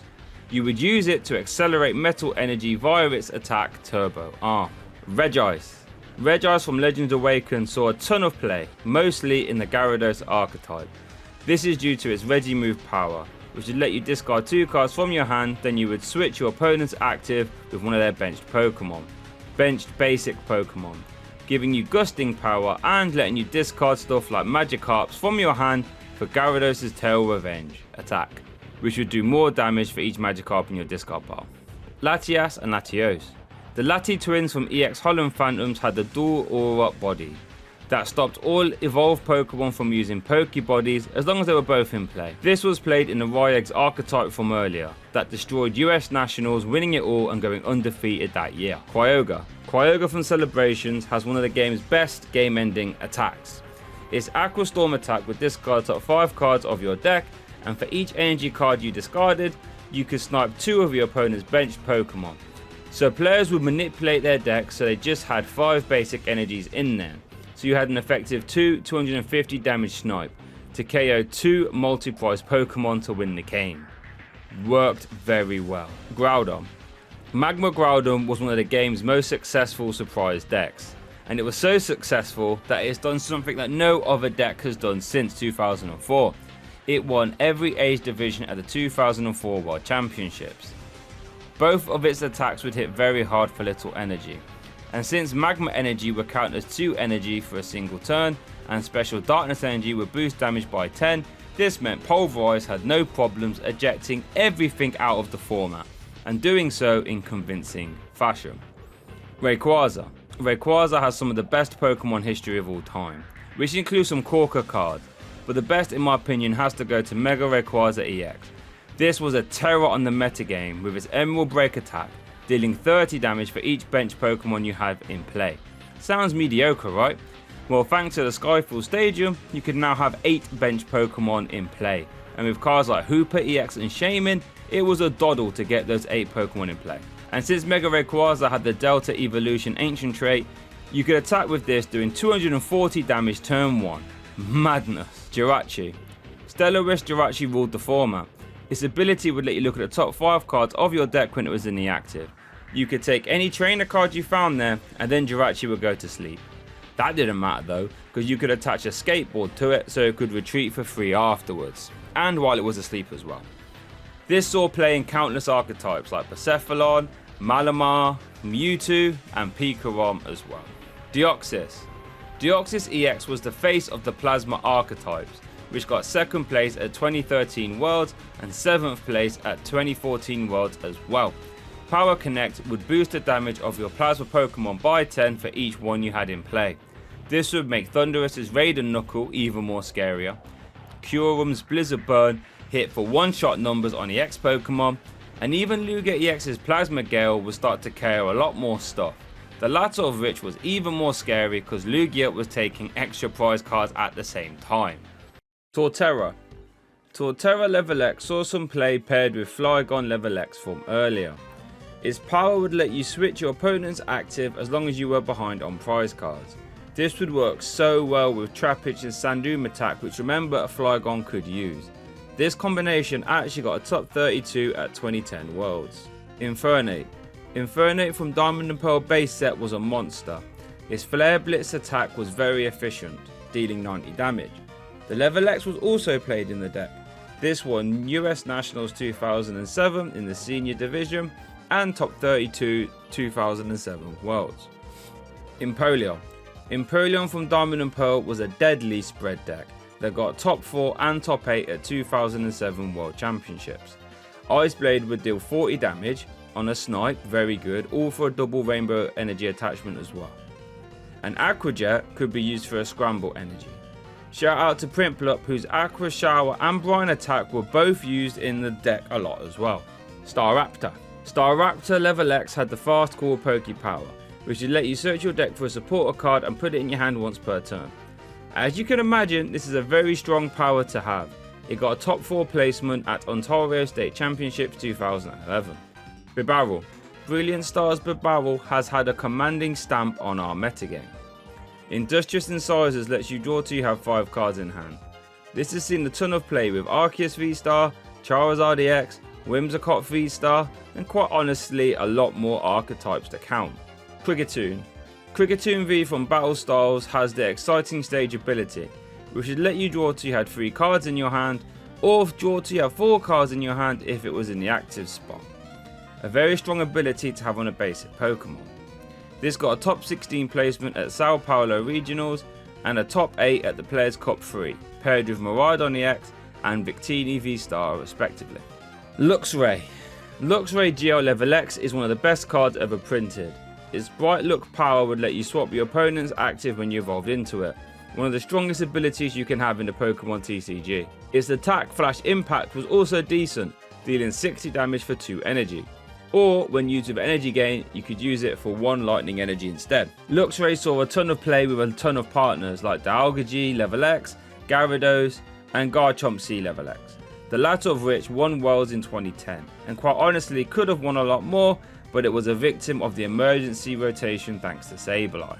Roserade. This Roserade from Dragons Exalted has the Lead Parfume ability, which lets you search your deck for any card when you evolved into it. This currently sees a lot of play in the GLC format for grass decks. Rampardos. Rampardos from Platinum got a top 32 finish at US Nationals 2009. Its body Iron Skull meant its attacks could topple through all effects, and Head Smash did 80 damage for 1 energy, which is insane. Bastiodon. Ultra Prism Bastiodon ability would make Metal type Pokemon immune to damage from any one of your opponent's Pokemon that had special energy attached.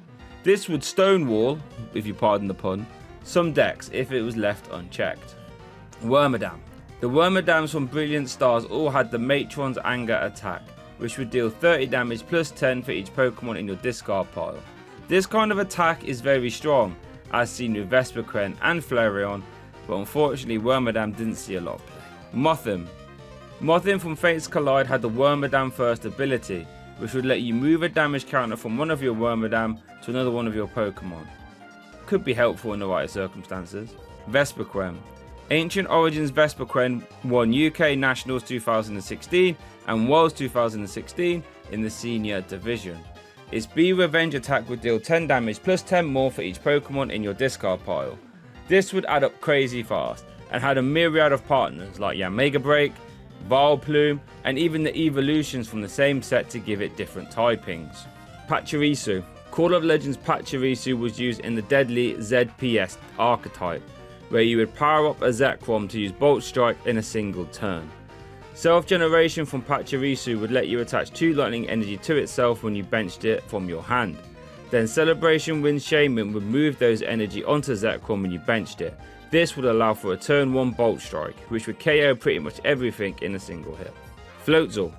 Floatzel from Unleashed had the Water Acceleration power, which would let you attach a water energy from your hand to itself once per turn.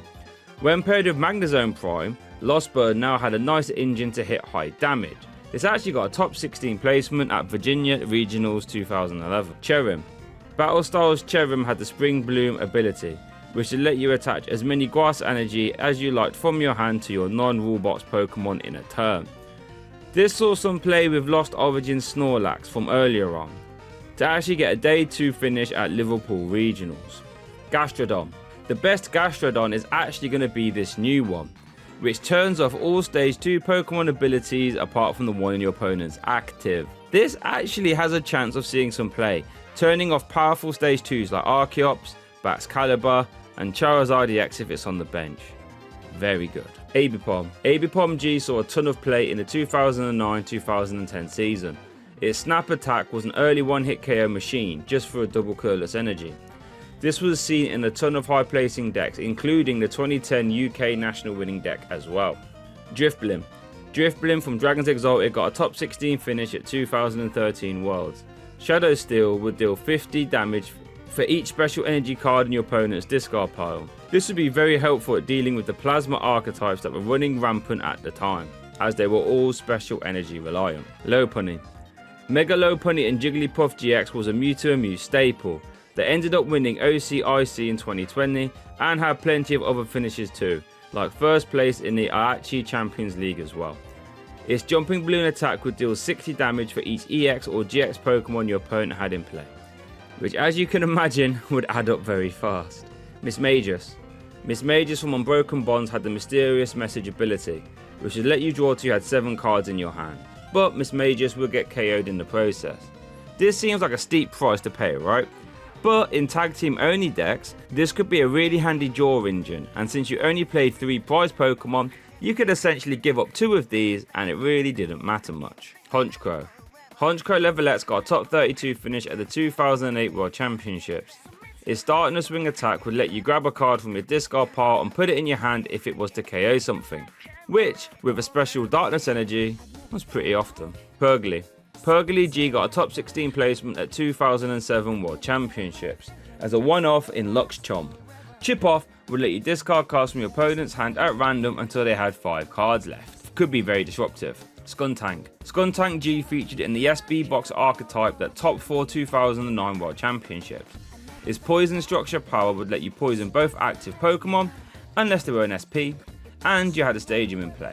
Very good math fixer. Bronzong. Bronzong from Phantom Forces had the Metal Links ability, which would let you attach a metal energy from your discard pile to one of your bench Pokemon.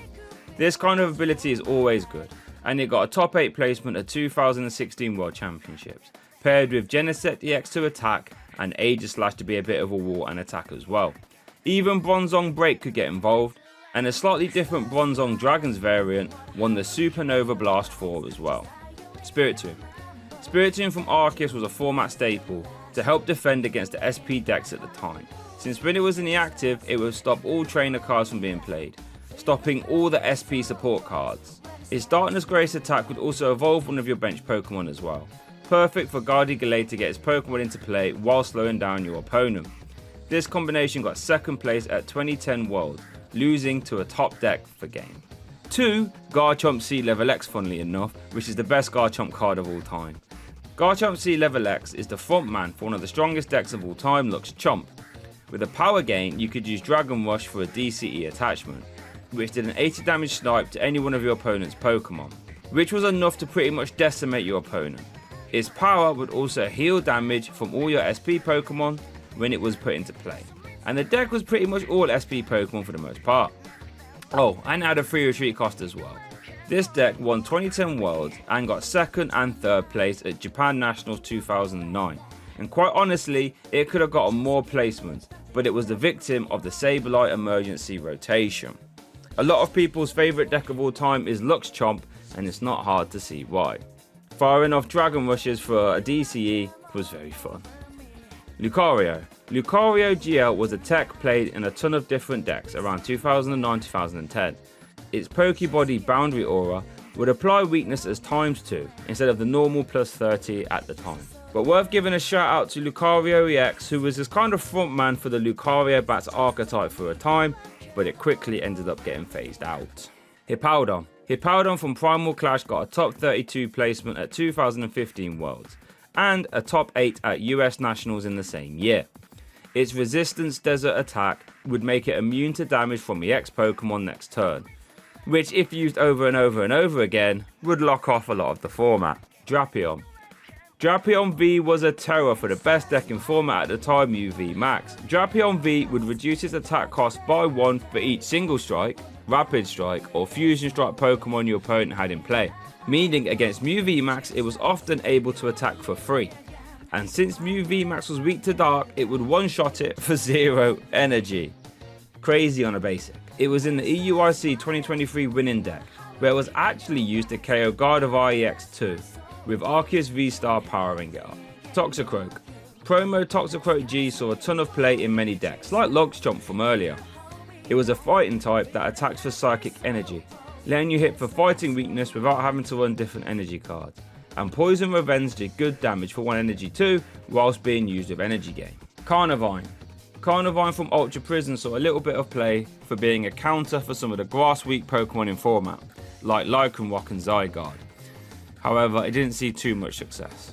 Lumineon. Lumineon V sees a ton of play right now. Its Luminous Sign ability lets you grab a supporter from your deck when you put it into play. One of the best abilities in the game.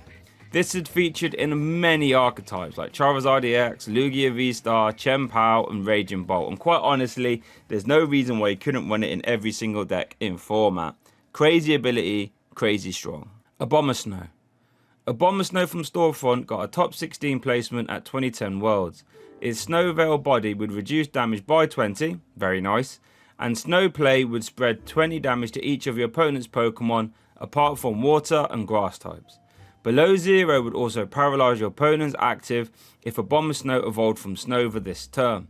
This was paired with Ampharos, who would turn off all Pokepowers of Pokemon that had damage counters on them already, so you can see a little bit of synergy there. So after you use the Snow Play, your opponent would really slow down.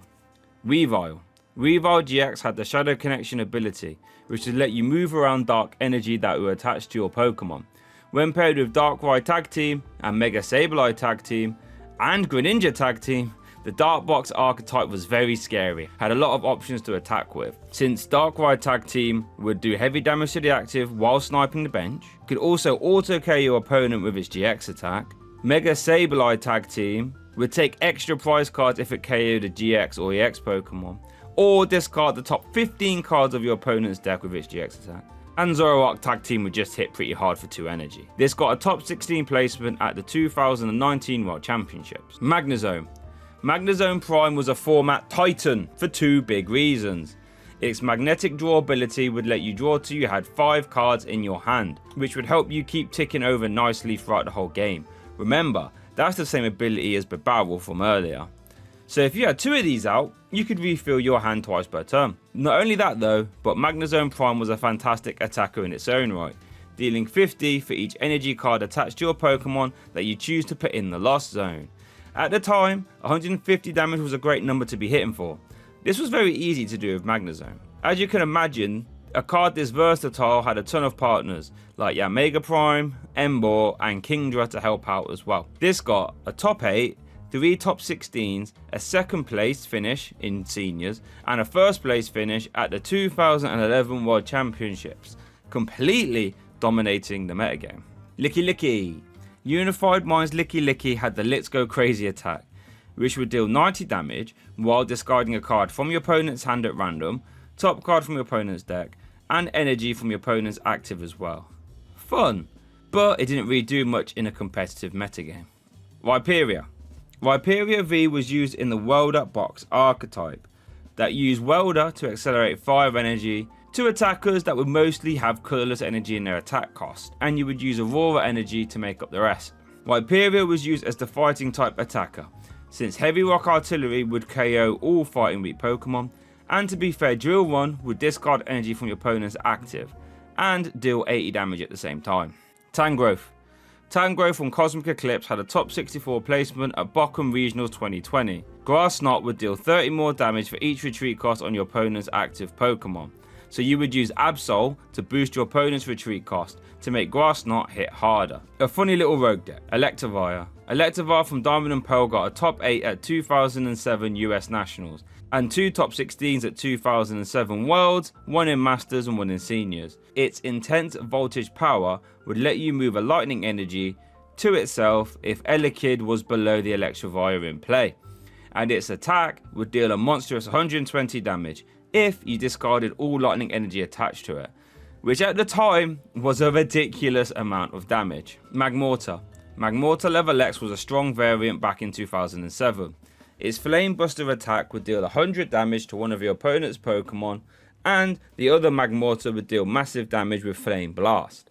And to be fair, Fireball Bazooka wasn't too bad either. This got a top 32 placement at 2008 Worlds, and a top 8 and a top 32 in the Junior Division as well. Togekiss. Togekiss VMAX had the Max Glide attack, which would deal 120 damage, and let you grab any 2 cards you wanted from your deck. Incredible control card. That was a funny little control deck that worked, which worked okay in the expanded format for a time, but didn't do much in the standard format. Yamega. We mentioned Yamega Prime earlier with Magnezone, and it was a metagame monster. Its Insight Body would let it attack for free if you had the same amount of cards in your hand as your opponent.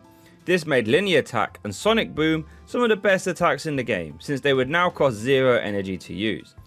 Yamega Magnezone won US Nationals 2011 and got a top 8 at 2011 Worlds as well. Leafeon.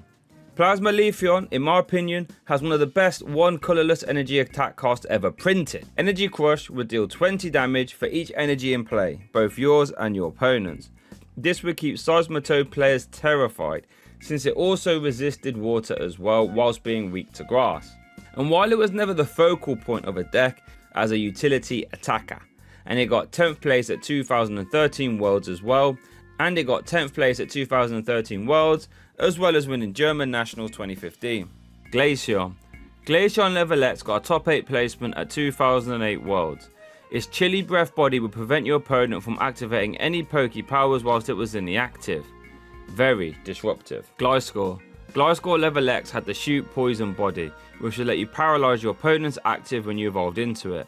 Combo this with the Burning Poison attack, which would let you return the whole Gliscor line back to your hand, and then you would promote Spirit Tomb from earlier, so your opponent couldn't switch around and was often forced to pass because of the paralysis, locking you down. After that, you would just evolve into another Gliscor Level X and keep this loop going over and over and over again. This got a top 8 placement at 2010 US Nationals and a top 4 at Australian Nationals as well. Mamoswine. Mamoswine GL saw a lot of play in the Shop It Donk deck, where you would try and deal as much damage with Shop It's Fake Out in a single turn, to often win the game on your first turn. If you were 10 damage short from a KO, then you could use Shop It and promote Mamoswine afterwards, since the Icy Aura body from Mamoswine would deal an extra 10 damage if your opponent's active wasn't a water type, which was sometimes enough to win. The Shop It Donk deck was so strong it got a top 16 placement at 2010 Worlds in the Junior Division. Porygon Z. Porygon Z from Unbroken Bonds had the Crazy Code ability, which would let you attach as many special energy from your hand to your Pokemon as you liked in a turn. Crazy stuff. Often paired with Cramorant VMAX, who would flip a coin for each energy card attached to it and deal 80 for each heads. Or you could snipe with Cramorant V Spit Shot. This got a 4th place finish at a Taiwanese regional. Gallade. The Gallade from, well, Guardia Gallade has to be the best one printed, since it done something for the deck that it otherwise had no way of doing, and that was by offering a huge one-shot with its Psychic Cut attack. You could deal up to 120 damage for 3 energy, which was unheard of at the time, making it one of the strongest decks of all time. Also worth noting, Psychic Cut would let you flip over your prize cards so you knew what they were for the rest of the game. Probopass. Probopass from Rebel Clash had the same attack as Tangrowth from earlier, except this one didn't see any play. Poor Probopass, hasn't had a good time. Dusknoir. Dusknoir from Diamond and Pearl base set was a terror. Its Dark Palm power would let you shuffle away one of your opponent's bench Pokemon if they had more than 3 in play once per turn, completely erasing an attacker from your opponent's board or whatever else you liked, honestly. This saw a lot of play as a 1-0-1 line, since you could rare candy it into play and your opponent couldn't have anything to do about it, constantly having to play around it. Frostlass. Frostlass from Unified Mind saw a little bit of play as a Reshizard counter, since with its Spiteful Side attack you had no problems KOing the big water weak tag team Pokemon. This saw a little bit of play in random decks to help defend against said Reshizard. Rotom. Rotom V is currently seeing a lot of play. Its instant charge ability lets you end your turn to draw 3 cards. Currently Charizard EX decks play this to help give them a better turn 2 or turn 3 if they don't get Charizard EX out. For the same reason, it also sees a ton of play in controlling archetypes as well, and has even seen play in Lost Box. Turns out drawing cards is pretty good. Uxie. Uxie from Legends Awaken might be the best Pokemon card of all time realistically. Its setup power would let you draw till you had 7 cards in your hand when you put it into play. All on a basic 1 prize Pokemon no less. This meant you had no reason not to play it, and it was in every deck at the time. Its attack would even stop you from decking out, provided you could keep attacking with it. You could even level X it, so it had value throughout the whole game, instead of not just when you benched it. Crazy, crazy card. Mesprit. Mesprit level X was the front man of the AMU deck. This deck aimed to use Supreme Blast over and over again, to literally detonate your opponent, all for 2 Psychic Energy as well. While AMU's popularity tailed off towards the end of its legality, it still managed to get a few regional top placements. Azelf. Azelf, in my opinion, should be a card that is in every format we ever had. Its Time Walk power let you look at your prize cards when you benched it, and then you could swap a Pokemon you find there with any card in your hand, letting you liberate precious Pokemon from the prize cards. This was played in a lot of decks for that exact reason. Dialga. I'm going to cheat a little bit here and put Arceus, Dialga, Palkia as the best card for those 3 Pokemon. All because this card was a monster. Its Ultra Creation GX attack would make your Pokemon do an extra 30 damage for the rest of the game, and they would take an extra prize card if they KO'd something. This, as you can imagine, was a bit silly. ADP was initially paired with Keljo GX, but when Zacian came out, AD was on a level on its own, being able to beat any deck in just 3 attacks. Ultra Creation, Brave Blade, Brave Blade. Lockdown stopped this card from fully dominating the metagame, but make no mistake about it, it was terrorizing online events. Okay, if you think picking all 3 Pokemon for one card is a bit of a cop-out, that's fine. How about Dialga G Level X? That was a bit naughty, for turning off Pokebodies from non-SP Pokemon, and using the Deafen attack to Trainer Lock and Stadium Lock your opponent. Palkia V-Star actually occupied all top 8 slots at Melbourne Regionals 2022. Subspace Swirl would deal massive damage, and Star Portal would power up your water Pokemon fast, by attaching 3 water energy from your discard pile to your water Pokemon in any way you like. And that's without mentioning that Subspace Swirl was a decent attack, dealing 60 plus 20 for each bench Pokemon in play, both yours and your opponent's. Arceus V-Star was one of the most flexible and versatile cards ever made. Trinity Nova would 2-shot everything in format, while attaching 3 basic energy from your deck to your V Pokemon in any way you like. And Starbirth, a once per game ability, would let you search your deck for any 2 cards you liked and pop them in your hand, meaning you would get a setup no matter what. Arceus had a ton of partners over the course of its legality, and won EUIC 2023, and got 2nd place at NAIC 2023 as well. Heatran. Heatran GX was a staple in almost every Welder deck. Its Burning Road ability would let you move any amount of fire energy from your other Pokemon to itself when you moved it into the active spot, which played extremely well with its GX attack Hot Burn, which would deal 50 damage for each fire energy attached to it. Meaning as long as you had enough fire energy in play, which let's be honest wasn't hard with Welder, meant you could have a really high damage output. Regigigas. Regigigas from Lost Origins had the Ancient Wisdom ability that would let you attach 3 energy cards from your discard pile to your Pokemon in any way you liked once per turn. as long as you had every other Reggie in play. This was a very fun, hard-hitting deck, and Regigigas could even attack, since this attack would deal 150 plus 150 if your opponent's active was a VMAX Pokemon. The Reggie's archetype got 8 regional top 8s and 3 international top 8 placements as well, making it one of the most fun and unique decks of all time. Giratina. Distortion Door Giratina made a mockery of all other one prize decks while it was legal. Its attack would deal 130 damage for 3 energy, which would one-shot almost every other one prize Pokemon, which was devastating. And Distortion Door would let you pluck itself out of the discard pile and pop it onto your bench, and spread 1 damage counter to any 2 of your opponent's bench Pokemon while you did so, meaning you would always have an endless supply of Giratina after they would get KO'd. And Distortion Door would spread a lot of damage.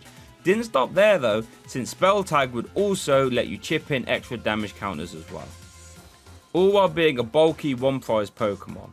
The only other one prize deck that would survive while Giratina was in format was Bucephalon and Gramble, thanks to Malamar for accelerating those energy as well. Cresselia. Lost Origins Cresselia saw a ton of play when paired with Gardevoir EX.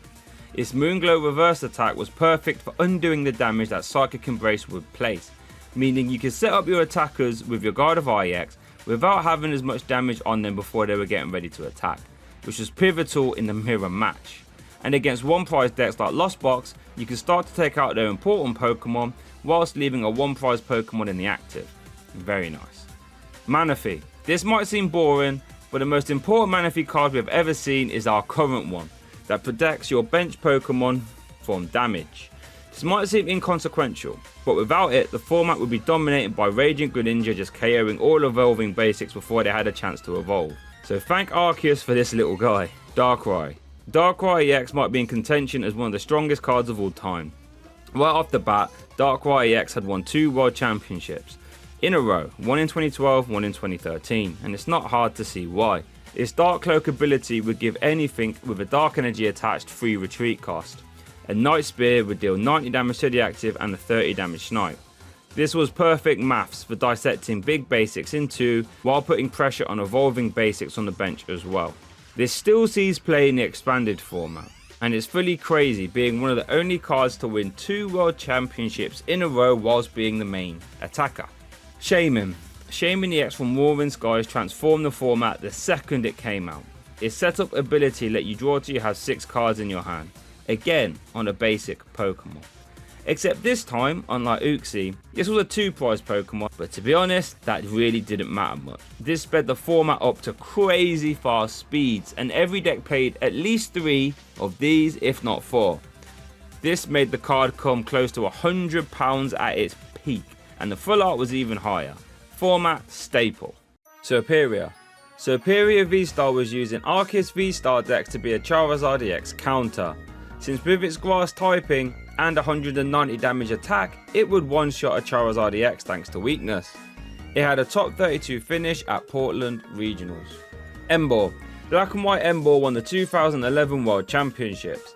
Its Inferno Fandango ability would let you attach as many fire energy as you like from your hand to your Pokemon in a single turn. This, as you can imagine, was ripe for abuse, and out the gates Magnezone Prime was the most obvious partner, since Magnetic Draw would provide the draw engine and Emboar would provide the energy for Lost Burn. Emboar could also be played with Reshiram, Rayquaza EX and even Delphox later on. Samurott. Base Black and White Samurott had an effective 160 HP, which was madness, and its attack was, well, okay, but I really like this Legendary Treasures artwork as well. Watchog. This Watchog had the Watch Ek attack, which let you look at the top 5 cards of your opponent's deck and rearrange them, forcing them to dead draw. Fun, didn't really see any play. Stoutland. Stoutland V was a menace in the Lugia V-Star archetype. Its double dip fangs would let you take an extra prize card if it KO'd a basic Pokemon. This saw no play until Archeops was in format, because now you could use powerful energy to bolster that output, and made double dip fangs a menace that would mint one prize Pokemon like Comfey or Sableye, forcing an immediate response from them. Liepard. Liepard V saw some play in the Eternatus VMAX deck. Its Hidden Claw ability would let you discard a tool card when you put it into play. which was helpful for getting rid of big charms that people would often play to stay outside of range of Dread End. Simisage. Simisage from Breakthrough had the hand fling attack that would deal more damage for each card in your hand. Pretty fun. Simisear. Simisear V-Star had 2 decent attacks. Fireball Fever would deal more damage for each energy card in the top 5 cards of your deck when they got discarded. It was okay, but Ember Star was pretty strong though, dealing 30 damage for each energy card in your discard pile, meaning you could play this with Volcarona V to have a super high powered game ender. Simipour. Simipour from Fusion Strike had the Circus Soaking attack, which would deal 60 damage for each supporter card in your opponent's hand, which has the potential to add up nicely. Musharna. Musharna from Next Destinies had the Forewarn ability, which we have seen do well on certain cards before, like Uxie Level X and Pidgeotto, which would let you look at the top 2 cards of your deck and put one in your hand and the other on the bottom. Great ability to get use from the whole game. Unfezant. Unfezant hasn't had a good time in the Pokemon TCG, but the Downburst one is interesting, which forces both active Pokemon to get shuffled back in the deck. Sebstriker. Next Destiny Sebstriker had the Disconnect attack that would item lock your opponent and deal 40 damage. At the time, this was a good number, and when paired with Eels, it was very consistent. It managed to get 9th place at ECC 2012. Gigalith is one of the worst Pokemon in the TCG, but I'm going to give the best one to this one. Revenge Cannon would deal 10 plus 10 damage for each damage counter on each of your bench Pokemon, which could add up really fast. Swoobat. This Swoobat was so much fun to play.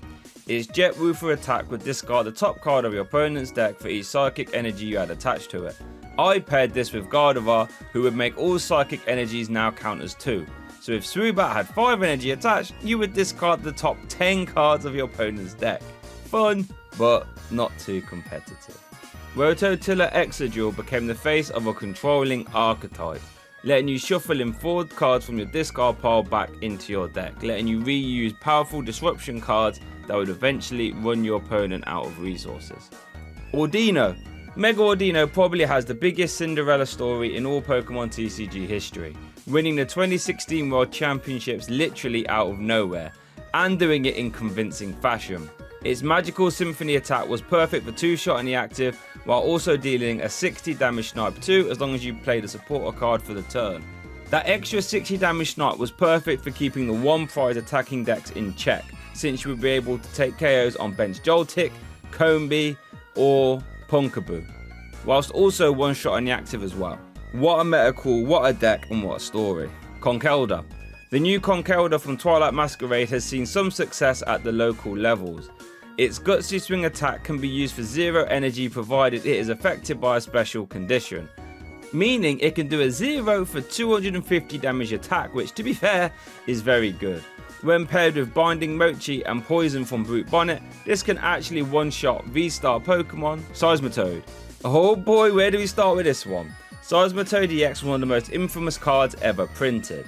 For a DCE attachment, you could use Quaking Punch, which would item lock your opponent and deal 30 damage to them as well. Item locking was devastating at the time, and it would stop your opponent from being able to play cards like Ultra Ball, VS Seeker, or switching cards, all of which are staples and needed for a deck to function. While the 30 damage sounded pretty low, when paired with Burbank City Gym and Hypnotoxic Laser, it would now be an effective 60 damage, which would 3-shot most of the format, while also weaving in sleep flips as well. It could be argued that Seismitoad forced the Sanjo's trump card to get banned, since there was a Seismitoad Slurpuff deck that would look to draw its whole deck in a single turn, with Shaman and Slurpuff spam. And once you've got your whole deck, you would play a whole host of disruption cards like Crushing Hammer, and then you would play all your disruption cards like Crushing Hammers. And then you would use the Sanjo's trump card to shuffle them all back in. This deck literally took over the metagame, and there was 0 reason to not play it, forcing TPCI to step in and ban the card. After that though, Seismitoad had a ton of partners, like Crawdont to remove energy, Crobat to chip in extra damage, which ended up getting 2nd place at 2015 Worlds by the way, Straight Toad, which would load up on the tankiness cards like Assault Vest, and there's also an Aqua Box deck that would use Max Elixir to load up on water energy so you could close games out with Grenade Hammer. But there were a ton of other variants as well that caused players to be scared of Seismitoad, like Toad Tina and Toad Garb, both of which were tier 1 decks at the time as well. Quaking Punch was a problem, and I doubt we'll ever see item lock as strong as that ever again. Throw. Cosmic Eclipse Throw saw some play as a Pika Romp counter, since reverse shoulder throw would deal enough damage to KO it via weakness, and it ended up getting 3rd place at a Korean league, paired with ADP and Spiritomb. 5 Fierce Chop Sork had the potential to hit for 100 damage for 2 energy, provided you could flip 5 heads in a row. Not the best, but the artwork's pretty good. Leavanny. Leavanny from Unified Minds had the Blanket Weaver ability that would reduce damage done to your grass-type Pokemon by 40. When paired with a Alolan Exeggutor tag team, you could ping this into play as early as turn 1. This would make the tag team very tanky, and lead to Leavanny getting a day 2 placement at 2019 Worlds. Dastardly Jab Scolipede would put damage counters until your opponent's active would have 10 HP left. Very costly on the stage 2, but could have its uses. Whimsicott. Whimsicott V-Star got 2nd place at 2022 EUIC. Its Trick Rind attack would stop your opponent from playing any special energy cards and tool cards from their hand next turn. This would lock down a ton of the format, like Mew VMAX, Rapid Strike decks and Arceus decks as well. And it possibly could have won the whole event as well if Frank didn't dead draw twice in the finals. Lilligant.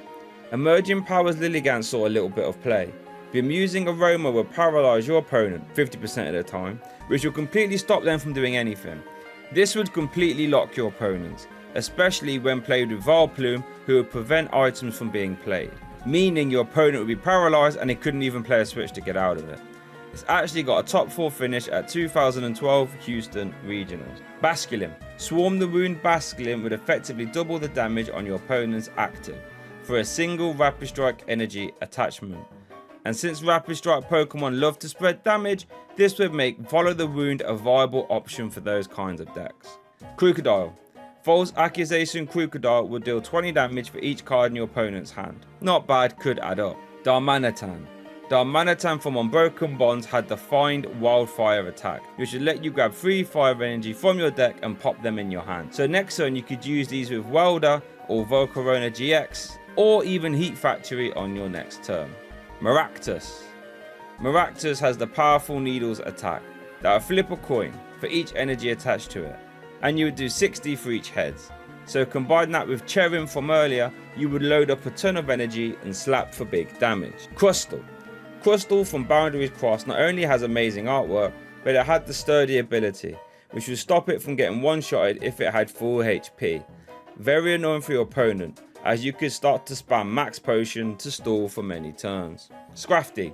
Scrafty from Champion's Path would interact with supporter card Piers nicely, since its bad Brawl attack would deal 90 more damage if you played Piers this turn.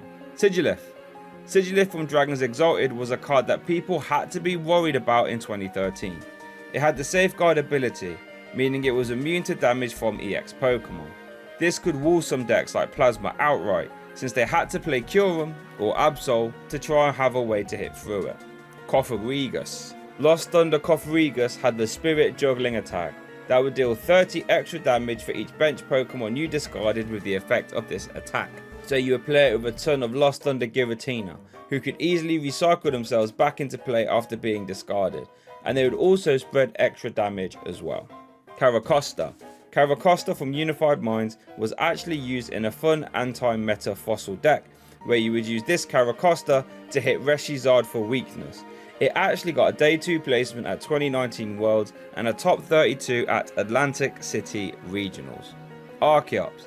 Archeops from Silver Tempest, in my opinion, is the engine of the greatest deck of all time. Silver Tempest Lugia V-Star. Its Primal Turbo ability would let you attach 2 special energy from your deck to one of your Pokemon. Quite often you would get to use this twice per turn, since Lugia V-Star would put 2 Archeops into play. This, as you can imagine, was ripe for abuse, with cards like Powerful Energy to boost damage, Single Strike Energy to boost damage as well, and Aurora Energy to act as any kind of energy while it was attached. This opened the door for a multitude of different attackers, like Amazing Rare Yveltal, which would auto KO anything, Amazing Rare Raikou, which would snipe for 120 damage to the active and 120 damage to the bench, Stoutland V from earlier to take extra prize cards, and then the whole Single Strike package later on. We even have Chinchino now, who would do 70 damage for each special energy card attached to it, meaning it can one-shot a Charizard EX. Crazy, crazy, crazy deck, and it's still competitive right now. Garbodor. It's tough to choose which Garbodor is the best, because it's had some very, very good cards that have all completely changed the metagame around it. Today though, I'm going to go with the Trashalanche Garbodor. Not only did this change the metagame, but it did so in the most spectacular fashion. Coming into Guardians Rising, the format was the fastest I've ever seen, with cards like Acrobike, VS Seeker and Trainer's Mail. Trashalanche Garbodor immediately booted them all out the format, since it would deal 20 damage for each item card in your opponent's discard pile. Suddenly, all of those cards were pretty much unplayable, and you'd never see them again for the most part. This resulted in Garbodor occupying 75% of the Day 2 metagame in Seattle, the first US regional where it was legal, and Garbodor never really let go of the format's throat until it rotated. Zoroark. Well, what isn't there to say about Zoroark GX? One of, if not the best all-round Pokemon card of all time. Why is that? Well, first of all, its trade ability will let you discard one card from your hand to draw 2 more. So that means it was an insane draw engine, since if you had 4 Zoroark out, you could effectively draw 8 cards in a turn before you've even played Supporter. This also made you effectively end-proof, since even if you got ends to 1, you would draw 1 to start the turn, then you would discard 1 to draw 2 more, then you would discard 1 more to get 2 more. This would let you make use of other supporters that wouldn't draw cards, like Mallow for example, which would let you grab any 2 cards and put them to the top of your deck. A card you otherwise wouldn't be able to play unless you was playing Zoroark. Zoroark decks could also make use of cards like Puzzle of Time, which would let you grab back any 2 cards from your discard pile as long as you had 2 timepiece puzzles in your hand when you played it.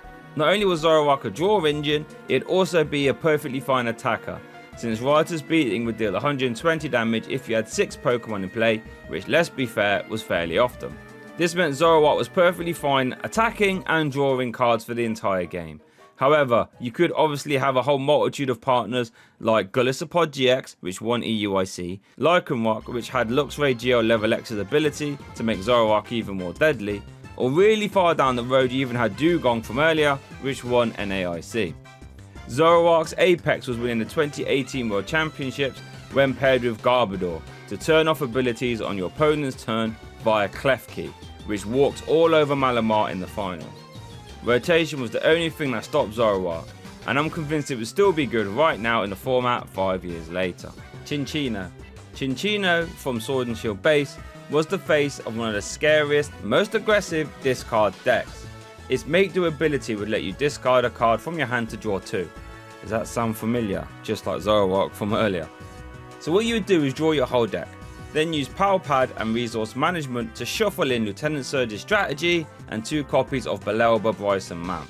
Belelba Bryson Man would discard the top 3 cards of both players' decks.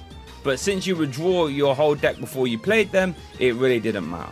And Lieutenant Surge would let you play 2 of them in a single turn. So you would mill the top 6 cards of your opponent's deck. And then you would use Power Pad and Resource Management to put them all back in a vicious loop. Gothitelle. Gothitelle Excelgor was a super scary deck. It had the Magic Room ability that would stop your opponent from playing any items whilst it was in the active spot. Normally this ability would be enough on its own, but it'd actually get worse since you would use Excelgor, who is the best Excelgor card of all time by the way, who would use Deck and Cover for a single DC attachment, who would then poison and paralyze your opponent's active before shuffling itself back into the deck. This meant then you would paralyze your opponent, then promote Gothitelle so they couldn't play any switching cards. If played correctly, this would stop your opponent from being able to do anything, and you would win the game slowly but surely.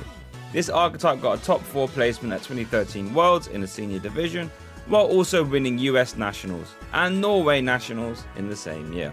Renucleus. Renucleus Damage Swap got 2nd place in the World Championship deck 2011. Its ability would let you move damage around your own Pokemon, making it very hard for your opponent to care what they wanted, since you would just constantly manipulate their damage. Swanna. Sky Circus Swanna could attack for free if you played a Bird Keeper from your hand this turn, meaning it could swing for 140 damage for 0 energy. Not bad. Vanillux. Vanillux from Noble Victories had the double freeze attack, which would let you flip 2 coins, and if either of them were heads, your opponent's active was paralyzed. And as you can imagine, this was a pain to deal with, especially when you paired it with Vileplume, so now your opponent couldn't even play any switching cards. And you could even use Victini, who would let you reflip coins to do with attacks. This resulted in Vanillix getting a top 32 placement at 2012 Nationals and a top 4 placement at UK Nationals that year as well. Sawsbuck. Sawsbuck from Cosmic Eclipse would let you draw an extra card once per turn via its Seasonal Blessings ability. This saw some play in the Dolstall archetype, which got multiple day 2s at regionals, but it also got a top 16 placement at LAIC 2019. Emolga. Emolga from Team Up had the Nuzzly Gathering ability, which should let you grab a Pokemon from your deck that has the attack, which had the attack Nuzzle. Deck would play Pachirisu, Pikachu, and Raichu, all with that attack. Pachirisu would accelerate a ton of energy to those Nuzzle Pokemon, and Raichu would hit hard, a fun little deck. Excavalier. While Brilliant Stars Excavalier hasn't seen any play, its Miraculous Armor ability reduces damage done to it from V Pokemon by 100. Amoonguss. Team Up Amoonguss would put your opponent's active to sleep whenever you played a Pokemon with Spore from your hand.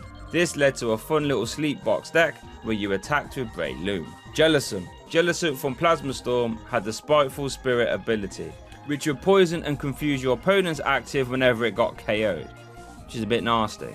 Born Ashore Alamomola will put a basic Pokemon from either player's discard pile onto its owner's bench. This could have some uses, but it didn't see any play. Ferrothorn. Thorn Pod Throw from Team Up Ferrothorn would deal 80 damage to the active, while also dealing up to an 100 damage snipe to one of your opponent's bench Pokemon for each metal energy attached to it. That would add up pretty fast. Klinklang. Klinklang from base Black and White would let you move around metal energy attached to your Pokemon. But Plasma Klinklang would also make your Metal type Pokemon immune to damage from EX Pokemon. This resulted in the Klinklang archetype getting 2 top 32 placements at 2013 Worlds. Electros. Electros from Dark Explorers was sometimes played as a one-off in Raikou Eels, since Slurp Shakedown was easy to power up via the Electric Stage 1, and it would easily KO a Shaman EX by dragging it into the active and then KOing it via weakness. Beheeyem. Beheeyem from Unified Minds had the Mysterious Noise attack, where you would shuffle yourself back into your deck, but then you would deal 90 damage and item lock your opponent. By promoting a Ninetales who was immune to EX and GX damage, your opponent really couldn't do much, and you would constantly recycle the Beheeyem every turn. This got a day 2 placement at 2019 Worlds. Chandelier. Chandelier from Noble Victories was a bit of a menace. Its Curse Shadow ability would let you place 3 damage counters on one of your opponent's Pokemon while it was in the active. When paired with Excelcor and Vileplume, it got a top 16 placement at 2012 Worlds. Haxorus. Haxorus hasn't had the best of times in the Pokemon TCG. Its most recent card though is the best one. Bring Down the Axe auto KOs your opponent's active if they have a special energy card attached, and Dragon's Pulse is a clean KO on V Pokemon. Some Regidrago lists would play this, resulting in it getting a top 64 finish at 2024 Worlds. Beartic. This Beartic became an auto-include in some Plasma decks, as soon as Pyroar became a deck, since Pyroar would wall out all basic Pokemon. Beartic was needed since it was a stage 1 that could attack for colorless energy, and it would one-shot a Pyroar. Quaganal. Quaganal from Unified Minds would item lock your opponent for a single water energy. So a lot of ADP decks would play this, because it would boost its damage to 40, and it would also hit Percephalon for weakness, so it was two-shotting them. And since they relied on items very hard, you would grind them down to a halt with this. Excelgor. Excelgor from Dark Explorers would terrorize the metagame. Deck and cover would shuffle itself away, then you would poison and paralyze your opponent. By promoting Magic Room Gothitelle from earlier, your opponent was stuck, unable to literally do anything, if you kept up the loop, resulting in this deck taking down US Nationals 2013 and getting a top 16 placement at 2012 Worlds as well. Stunfisk. Electric Trap Stunfisk came out of nowhere to top 8 NAIC 2019. Its Electric Trap attack would deal 30 times the amount of Pokemon that had damage counters on them on your side of the field. So with Spiritomb and Jinx to damage itself and move that damage around respectively, Electric Trap would add up nicely. Minechow. Minechow from Furious Fist was a fun little strafe deck. By returning itself to your hand, you could preserve it, whilst dealing some good damage by aero turn. And Fighting Stadium and Strong Energy would bolster that damage output. And then you could promote a Robo Substitute or a Safeguard Pokemon, so your opponent couldn't even take any prize cards. Drugigon. Drugigon had the Revenge attack, which for a DC attachment would deal 90 damage. Very good number back in the day, resulting in it getting a top 4 placement at 2016 World Championships in Vespiquen, and winning US Nationals and Australian Nationals in the same year. Golurk. Ancient Origins Golurk was a fun locals deck. Because it was dual type, you could use strong energy to power it up and dimension value to reduce its attack cost. And since it resisted fighting, its recoil damage from superpower was mitigated. Bouffalon. Dragon's Exotic Bouffalon was one of the best non-EX cards of its time. Goldbreaker would deal 120 damage to EX Pokemon, which was a good clean 2-shot, while also having a monstrous effective 130 HP thanks to its ability. This meant it saw a ton of play in decks, and won multiple 2014 nationals, like Australia, France and Germany too. Bravery. Bravery from Plasma Storm had the big wind ability, which would force your opponent to switch their active when Bravery was in the active. Kinda useful, never saw any play. Mandibuzz. Mandibuzz Break had the Wings of Disaster attack, which would deal 20 damage to all of your opponent's Pokemon, and discard all tool cards attached to them as well. Pretty fun. Heatmore. Heatmore from Burning Shadows got a top 16 placement at EUIC 2017 as a control deck. Odor Sleuth would let you cycle cards from your discard pile. In this case, the cards that are being recycled allow you to reuse Raichu's Evo Shock ability, who would paralyze your opponent's active when you evolved into it. Durant. Durant was one of the most aggressive discard decks of all time, and arguably the most successful. Its Devour attack would discard the top card of your opponent's deck for each Durant you had in play. So with 4 of these in play, you would discard the top 4 cards of your opponent's deck every turn. So with cards like Crushing Hammer and Eviolite and Junkar, you would aim to slow your opponent down enough to where you could just keep announcing Devour until you won. Hydreigon. Dragon's Exalted Hydreigon would move around dark energy attached to your Pokemon. This meant you could now utilize cards like Max Potion in Dark-Ride decks, which was devastating. Devastating enough to get a top 4 placement at ECC 2013. Volcarona. Volcarona V was a terror in the expanded format, since you would turbo a ton of energy into the discard pile very fast, and then use Surging Flames to shuffle them all back in again, dealing 20 damage for each one you did. Combined with Volcanion EX, this would hit very hard. Cobalion. Cobalion GX featured in the 2019 World Championship winning deck, Perfection. This was due to its Iron Wall GX attack that would stop your opponent from attacking next turn. Terrakion. Big basic Terrakion would single-handedly keep Darkrai and Mewtwo in check. Its bulky 130 HP was unheard of on a one-prize Pokemon at the time, and Retaliate was a 2 energy attack that would deal a colossal 90 damage, enough to one-shot opposing Darkrai EX thanks to weakness. This was so strong it featured in the 2012 World Championship winning deck. Virizion. Virizion EX was Genesect's running mate in the 2014 best deck in format, where Genesect would blow up things with G-Booster, but Virizion would accelerate the energy to it via Emerald Slash, and also prevent Hypnotoxic Laser from doing anything thanks to its Verdant Wind ability. This won 2014 Worlds in a mirror match. Tornadus. Tornadus EX was one of the big basic Pokemon that ruled the early black and white format. Its blow through attack was a strong 60 damage just for a double colorless energy, and when paired with Mewtwo EX and Terrakion and Landorus, it won French Nationals 2013, and it got 6th place at 2012 World Championships as well. Thundurus. Thundurus EX from Plasma was a cornerstone of, well, the Plasma deck. Raid and Knuckle would deal good damage and accelerate special energy or normal energy from your discard pile to your Plasma Pokemon. This would allow you to recycle Plasma energy or get Prisms or DCEs in play fast to power up Kyurem, Lugia EX or even Deoxys if you really needed to, resulting in the Plasma archetype getting 2nd place at 2013 Worlds and 7th place at 2014 Worlds as well. Landorus. Landorus EX was a top card in the big basic format. Hammerhead was a madness for KOing low HP Pokemon like Tynamo that had 30 HP, since Hammerhead would deal 30 damage to the active and 30 to a benched Pokemon as well, meaning that even 60 HP basics would get 2-shot even if they were on the bench. This was good enough to win French Nationals 2013 and US Nationals 2014. However, when Furious Fist came out, Landorus got taken to a whole new level, since Strong Energy would boost its damage by 20 for each one attached. This meant with a Muscle Band, Strong Energy and Fighting Stadium, Hammerhead would now hit for 90 damage for 1 energy, which was crazy. 2-shotting other EXs. When Phantom Forces came out, you even had the Crobat line to chip in extra damage as well. This meant that the Landibats archetype was a terror for dissecting your board, resulting in Landorus EX featuring in a top 8 German Nationals deck and a top 8 US Nationals deck, and a top 16 at 2015 Worlds as well. Reshiram. Black and White Reshiram changed Pokemon TCG forever. It was a basic Pokemon with 130 HP, which was ridiculous at the time.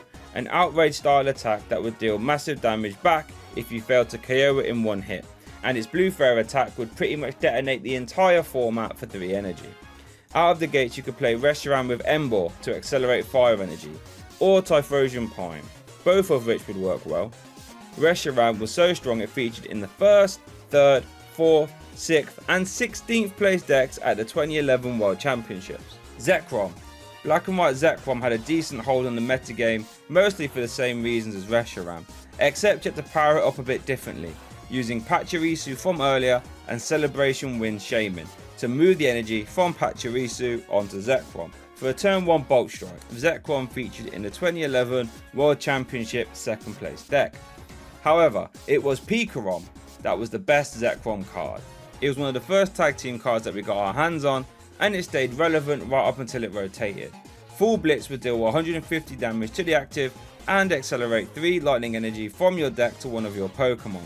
This could instantly power up another Pikarom card, or you could sling them all onto the active to make Tag Bolt an 5 prize card threat, since it would deal 200 damage to the active and then 170 damage snipe, which was enough to KO bench sitters like Tapu Lele and Dedenne GX. You even had Electro Powers, which will boost your damage by 30 for each one you played. You even had Tapu Koko Prism to accelerate energy from the discard pile, and Thunder Mountain to reduce the lightning Pokemon's attack cost by 1. All of this made Pikarom an instant aggressive deck that got 5th place at 2011 World Championships, and later on in its lifespan it became a disruption deck that spammed Crushing Hammer, Team Yell Grunt and Reset Stamp to be an irritant. This new style of deck got 2nd and 3rd place at Players Cup Finals 3, and it won the Players Cup Finals 2 as well. Kyurem. We mentioned Plasma Kyurem a few times for a good reason. Its Blizzard Burn attack would decimate one prize Pokemon, and with enough Deoxys and Muscle Bands, you would start to KO EX Pokemon in one hit as well. A straight up damage dealing merchant, which got 2nd place at 2013 Worlds and got 7th place at 2014 Worlds as well. Victini. Victini Prism was in the top 4 deck from 2019 Worlds, and its Infinity attack would shuffle in all the basic energy from your discard pile back into your deck, and deal 20 damage for each one you shuffled in. Fire decks at the time would play as high as 18 fire energy to make maximum use of Welder, Heat Factory or Ninetales, so Victini Prism would hit very hard. Keldeo. Keldeo EX was a format staple with Blastoise. Since its Sacred Sword attack would deal more damage for each water energy attached to it, but not only that, it had a terrific ability Rush-In that would let you fling Keldeo into the active.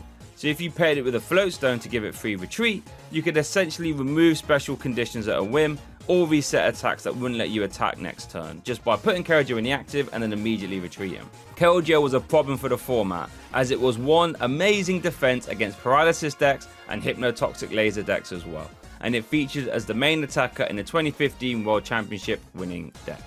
Meloetta. Fusion Strike Meloetta was capable of ending games on your first turn, since Murderous Echo had no problems KOing V Pokemon turn 1, since it would deal 70 damage for each Fusion Strike energy you had in play. So if you turn attached 1, and then use a Lesser Sparkle to get 2 more, you are now swinging for 210 damage, which is normally enough to KO most 2 prize Pokemon. If you needed to hit 220, you would just play a Power Tablet, and now you was one-shotting Arceus V as well, ending games immediately. This gave the Mew VMAX archetype a huge offensive edge that pushed it to get a top 8 placement at 2022 Worlds, and then it won 2023 Worlds as well. Mad little card. Genesect. Now, while Genesect V was the draw power for the Mew VMAX deck that Meloetta was in that won 2023 Worlds, I still have to give Genesect EX the nod here as the better card. Genesect EX actually met itself in a final of 2014 Worlds, where it was the main attacker. Its Red Signal ability would let you swap your opponent's active when you attached a plasma energy to it, which was great because at the time there wasn't any reliable format Gust. Which was good, because then you would bring whatever you wanted into the active and slap it with G-Booster, which did a table-shattering 200 damage, which was enough to KO everything in the format and some. When paired with Virizion from earlier, you had a high-powered all-basic deck that would roll over the competition in spectacular fashion, being the undisputed best deck in format at the time. The new Galvantula EX is the best Galvantula card. It does an amazing 180 damage attack that item locks your opponent, and the first attack is really good at KOing benched support Pokemon. Chestnut. Chestnut V has the Needle Line ability, which puts 3 damage counters on your opponent's active whenever a Chestnut V takes damage. However, this stacks, so if you have 4 Chestnut V out and one of them takes damage, you actually deal 120 damage back whenever you get attacked. That's pretty fun. Delphox. Delphox from XY base has the Mystical Fire ability, which let you draw till you have 6 cards in your hand, which is an amazing ability, especially when the attack Blaze Ball was actually usable too, dealing more damage for each fire energy attached to it. This saw play in M-Ball decks and even got a top 8 at German Nationals 2014. Greninja. Now, it was a tough choice here. Do I choose Shadow Stitching Greninja, that ability locked for a single energy, or the Greninja Break, who would snipe for 60 damage on an ability, or do I pick Radiant Greninja? Actually, I lied to you. Radiant Greninja was always going to be the choice. Conceal cards letting you discard an energy to draw 2 cards on a basic Pokemon ability is nuts, making Greninja by far the best Radiant Pokemon. If it was just for that, then maybe the other Greninja would get a look in here. However, the attack on Radiant Greninja really puts it over the top. Moonlight Shuriken dealing 90 damage to any 2 of your opponent's Pokemon is nuts, essentially removing 2 evolving basics immediately, or bringing down 2 hefty Pokemon into range of other attacks. Make no mistake about it, this Greninja is a superior attacking threat that always has to be respected. We have even seen some decks play 2 copies of Manaphy just to have a permanent way of stopping Greninja from getting to work. The finishes Radiant Greninja has is actually insane, to be honest, and might be the longest of any Pokemon here. But the main ones are 2nd place 2024 Worlds, 2nd, 3rd, 6th, 7th and 8th at 2003 Worlds, and 4th, 5th, 7th and 8th at 2022 Worlds. Crazy talk. Diggersby. Diggersby from XY base lets you grab 2 items from your discard pile and put them back into your hand. This would have been amazing for control decks at the time, except Ancient Trait Bunnelby was just better in the end. Talonflame. Talonflame from Steam Sheets got 2nd place at 2015 Worlds. Its Gale Wings ability would let it jump into the active regardless of evolution rules if you had it to start the game in your opening hand. Pair this with its beefy 130 HP on an effective basic Pokemon, and its Aero Blitz attack, which would let you grab any 2 cards from your deck and help make Greninja Break more consistent. Pavilion from our new set, Surging Sparks, can evolve all your bench Pokemon by 1 stage, which is actually pretty cool if you can get it out fast enough. Luckily, Spewput and Scatterbug can evolve the first turn they put into play, so there might be some hope for this Pavilion to see some play. Pyroar. Pyroar from Flashfire completely took the metagame off guard by getting 3 top 16 finishes at 2014 US Nationals, including 2nd place and 7th place too. Its intimidating main ability meant it was immune to damage from basic Pokemon, and bear in mind this was the format of Virgin and Plasma, so this card was a problem. Some decks were forced to use that bear tick from earlier or just accept the loss. Fun card. Florges from Forbidden Light took a while to get to the metagame, but when it did, players were scared of it, getting 2 top 16s at LAIC and 4th place at Daytona Beach Regionals. Its Wondrous Gift ability would let you flip a coin once per turn, and if head, you could grab a card from your discard pile and pop it on the top of your deck, letting you reuse disruption cards like Crushing Hammer or more likely Lily's Pokédoll, which you would fling into the active since it would not give a prize card if it got KO'd. So that means Florges was important for keeping the countless flow of Pokédolls live. Go-Go. Go-Go has had a truly awful time in the Pokemon TCG. This one somehow is the best, because it has some access to bench sniping, I guess. Pangoro. Pangoro had a promo that would boost its HP by 20 for each bench Pokemon you had in play. So with Skyfield, you can now have 8 bench Pokemon, meaning this 1 price Pangoro would now have 260 HP. That would be good now. It was pretty fun indeed. Shame the attack wasn't that great. Furthrow. Furthrow had the Fur Coat ability that would reduce damage done to it by 20, making it a bit more bulky, and its energy cut-off attack would 50% of the time, discarding energy from your opponent's active. Meowstic. This Meowstic you could play in the Catidae deck that would change the defending's Pokemon weakness to Psychic next turn. Pretty fun. Even though it wasn't the most helpful, the Esper in the deck was insane, so playing a one-off Meowstic wasn't impossible to fit in. Aegislash. Aegislash EX got 2 top 8 placements at 2016 Worlds. Its Mighty Shield ability would prevent all damage done to it by Pokemon that had special energy attached. So when it was paired with Bronzong from earlier, which accelerated metal energy from the discard pile, it could attack pretty well. You could also play it with Vileplume, which would item lock both players, making Aegislash even more annoying to deal with. Aromatisse. Aromatisse was the face of fairy decks in the XY era. Its fairy transfer ability would let you move around fairy energy that were in play, making Max Potion constantly live. It would also let you move around rainbow energies, so it would make for a very strong toolbox style deck. It got a top 8 placement at 2015 Worlds as a box deck, and 3rd place at 2014 Worlds when paired with Mega Kangaskhan, which nobody saw coming. Slurpuff. Tasting Slurpuff was one of the reasons Lissandre's trump card got banned, since it was part of the draw engine that would allow Seismitoad players to play all their disruption cards and then shuffle them all back immediately at the end of the turn. Gross. Malamar. Circuit Recharge Malamar was a bona fide archetype right up until it rotated. Its ability would let you attach Psychic Energy from your discard pile to one of your benched Pokemon. This had a myriad of partners like Giratina from earlier, Ultra Necrozma GX, Normal Necrozma GX, Shining Arceus, or even Mewtwo and Mew Tag Team. This meant Malamar got a 5th place finish at NAIC and 9th place finish at OCIC that year as well as 2 top 32s at 2019 Worlds. Barbaracle. Handblock Barbaracle will stop your opponent from playing any special energy from their hand as long as you had a Stadium card in play. This actually got paired with Glaceon GX, who would lock off abilities from EX or GX Pokemon while it was in the active, making for a deadly lock deck, which ended up getting a top 4 placement at Costa Mesa Regionals. Dragalge. Dragalge from Flashfire had the Poison Barrier ability, which would prevent poison Pokemon from retreating. When paired with Seismitoad, your opponent now couldn't use their switching cards or retreat either. This was so strong it got a top 8 finish at Daytona Beach Regionals. Chloritza. Chloritza from Steam Siege had the Mega Boost ability, which would let you attach a special energy card from your hand to your Mega Evolution Pokemon. On paper, this is nuts, but it proved a little bit too inconsistent to see regular play. Heliolisk. Let me tell you now, Heliolisk might be the worst Pokemon of all time in the Pokemon TCG. Parabolic Spark is the best one though, since it could have a high damage output if you can discard a lot of lightning energy from your Pokemon in play. Tyrantrum. Tyrantrum EX won the Supernova Blast 4 event. Its ability meant its damage would always go through to the opponent's active Pokemon, regardless of any effects or abilities. And Dragon Impact did a table-shattering 190 damage, which ejected everything, apart from Mega Evolution Pokemon.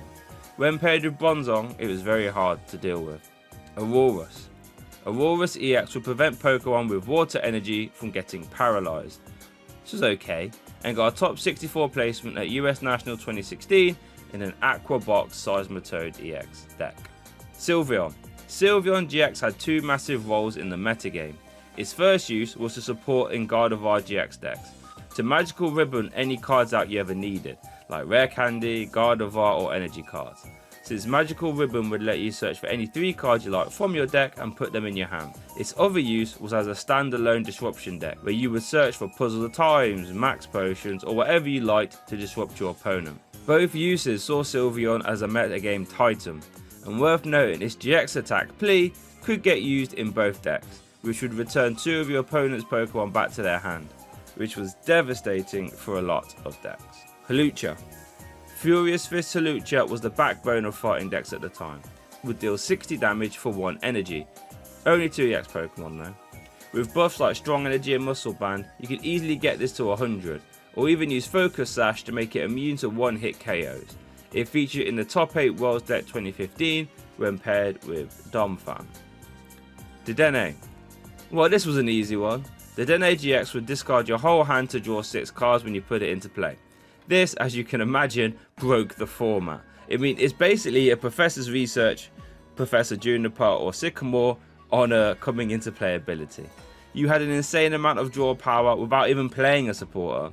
This single-handedly let Welder decks function, or Mewtwo and Mew decks, because now you could discard your attackers easily and find your Welders at the same time. To be honest, the only thing holding it back was its HP, because even Pikarom decks could use Tingly Return GX if they really needed to. Carbink.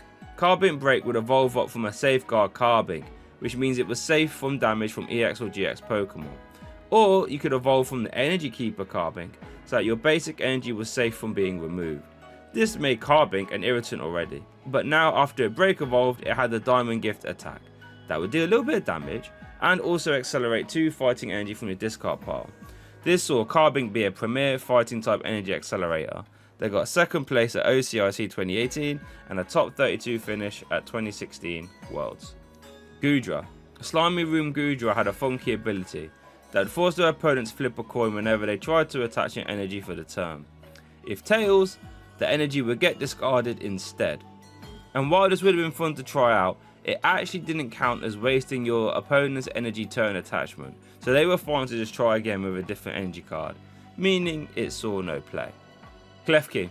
Mysterious Lock Klefki would turn off all basic Pokemon abilities while it was in the active.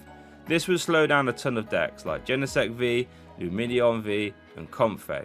It saw a little bit of play in Gardevoir EX, getting 12th place at 2024 Worlds and 2nd place in the Senior Division, and 2nd place at NAIC 2024. Trevenant. Trevenant's very first card was its best one. It had Gothitail's Magic Room ability from earlier, but now it's on a stage 1, meaning it was infinitely better. Item lock is something that always terrifies the Pokemon TCG, and Trevenant was one of the best cards at doing exactly that. It had a top 8 placement at 2015 Worlds when paired with Gengar EX to use Dark Corridor to deal some damage and get Trevenant in the active spot. Later on, Trevenant Break would make Trevenant a standalone disruption deck that would spread a lot of damage via Silent Fear. Gourgeist. Phantom Force's Gourgeist had the Gorgantic ability, which would boost its HP to 200 if it had a Grass Energy attached, and the attack Horror Note was actually okay too. Saw no play, but was pretty fun. Avalog. Avalog from Steam Siege could discard the top 9 cards of your opponent's deck with the Melting Flow attack. However, it was extremely unreliable, since it relied on you having water energy in the top 3 cards of your deck as well. A fun, albeit meme deck. Noivern. Noivern EX Covert Flight made it immune to damage from basic Pokemon next turn. This could wall a lot of decks, like Lost Box or Raging Bolt right now. Due to this, Noivern has seen some play in Regidrago V-Star decks, who can copy the attack of Dragon types in the discard pile, where it actually won NAIC 2023 in the Junior Division. Or it can actually be used in a controlling archetype where it got 3rd place at EUIC 2024. And worth noting now, Regidrago decks can copy the dominating Echo attack to stop your opponent from attaching any special energy cards, which is insane at stopping Terapagos EX from, well, doing anything. Xerneas. Geomancy Xerneas was the main way fairies were playable in the XY era. Its Geomancy attack would let it accelerate fairy energy to 2 of your bench Pokemon. This would let you get a ton of extra energy in play fast, resulting in Xerneas break decks being very strong, getting 38th place at EUIC 2017, while also getting 3rd place at 2014 Worlds and 2nd place in the Seniors Division. Worth noting that Rainbow Force Xerneas was a fun aggro deck that would deal more damage of each different type of Pokemon you had on your bench. So you could either use a Hooper engine to get out Flygon EX, Umbreon EX and Volcanion EX, or you could play a ton of different dual type Pokemon like Garvantula and Bisharp to hit for massive damage. Yveltal. Yveltal EX dominated the format the second it came out. Evil Ball was a buffed up X-Ball, dealing 20 damage plus 20 for each energy attached to both active Pokemon. And while Cyclone would deal 90 damage while moving away and preserving its energy, stopping it from getting removed via KOs. With cards like Max Elixir and Double Cureless Energy, it was very easy to make very powerful X-Balls. It was best paired with Garbodor, which would ability lock everything, making comebacks very hard, especially while you're getting pummeled with Evil Balls or Y Cyclones. This saw Yveltal EX win EUIC 2016, while also getting 2nd, 3rd, 4th and 5th place, while also getting 3rd place at 2016 Worlds and 6th place at 2014 Worlds as well. Zygarde. Zygarde GX was a beefcake that got 3rd place at 2018 Worlds. It was a 200 HP monster that had 3 great attacks. Cell Connector would dish out 50 damage and accelerate energy from the discard pile too. Land's Wrath was just 130 damage smack, very good. And Verdict GX would make Zygarde immune to damage from EX and GX Pokemon next turn. Bear in mind, these numbers would get boosted by Dancy Prism Star, which would boost fighting type damage by 20, which is actually the best Dancy card as well, might I say. And Regirock EX, who would boost fighting type damage by 10. Very good. Dancy. Well, we just mentioned Dancy Prism Star. It got 3rd place at 2018 Worlds, but it was a staple in almost every fighting deck at the time. It had multiple partners like Buzzwole GX, Lucario GX, and later on Colossal VMAX as well. Hooper. Hooper EX was played in almost every EX focused deck when it was legal, since its Scoundrel Ring ability would let you grab 3 EX Pokemon when you put Hooper EX down into play. In Mega Evolution decks, this would always get your Basic EX, your Mega Evolution EX card, and a Shaman afterwards to draw cards. Mad little engine. Volcanion. Volcanion EX, in my opinion, has one of the best abilities of all time. Steam Up would let you discard a fire energy from your hand to boost your basic fire type damage for the rest of the turn by 30. So if you had 2 Volcanion EX in play and you Steam Up twice, Volcanic Heat was now dealing 190 damage. And since 210 was the magic number, all you had to do was hit 3 Steam Ups and you was ejecting everything out of the format in one hit. This got 9th and 10th place at 2007 World Championships, as well as winning OC, IC 2017 as well. Decidueye. Decidueye GX ruled the format. Feather Arrow would let you deal a 20 damage snipe once per turn on an ability. Since it was an ability, it would get around most bench protection at the time. With Forest of Giant Plants, you could actually get this in play in a single turn, or even turn 1. This was normally played with Vileplume too, so your opponent couldn't play any item cards as well. So with that in mind, Razor Leaf only dealing 90 damage wasn't too important. And Hollow Hunt, letting you reuse resources from your discard pile, was actually pretty helpful. It won LAIC 2017, while also getting 2nd place at the same event, and it got 2nd place at NAIC 2017 as well. Incineroar. Incineroar GX saw some play in Mewtwo tag team decks, since Darkest Tornado would deal 50 damage for each damage counter on the attacking Pokemon. So if anyone even tapped Mewtwo and Mew tag team, it would get ejected from the universe. Primarina. Primarina GX had a massive ramp attack, dealing more damage for each water energy you had in play, while also having a big HP and a tanky GX attack as well. Toucannon. Toucannon is dreadful in the Pokemon TCG, but this one is the best in my opinion. Gumshoos. Gumshoos GX was great in control decks, since its Search the Premises ability would let you look at your opponent's hand as often as you liked in a turn. Great for seeing what your opponent can actually do. It also had a usable GX attack as well, Gumshoos Chance, that would deal 50 damage for each energy card attached to your opponent's active Pokemon. And since a common strategy against control decks is to power up a single Pokemon with a ton of HP so you can't hammer it all away, Gumshoos Chance would actually stop that.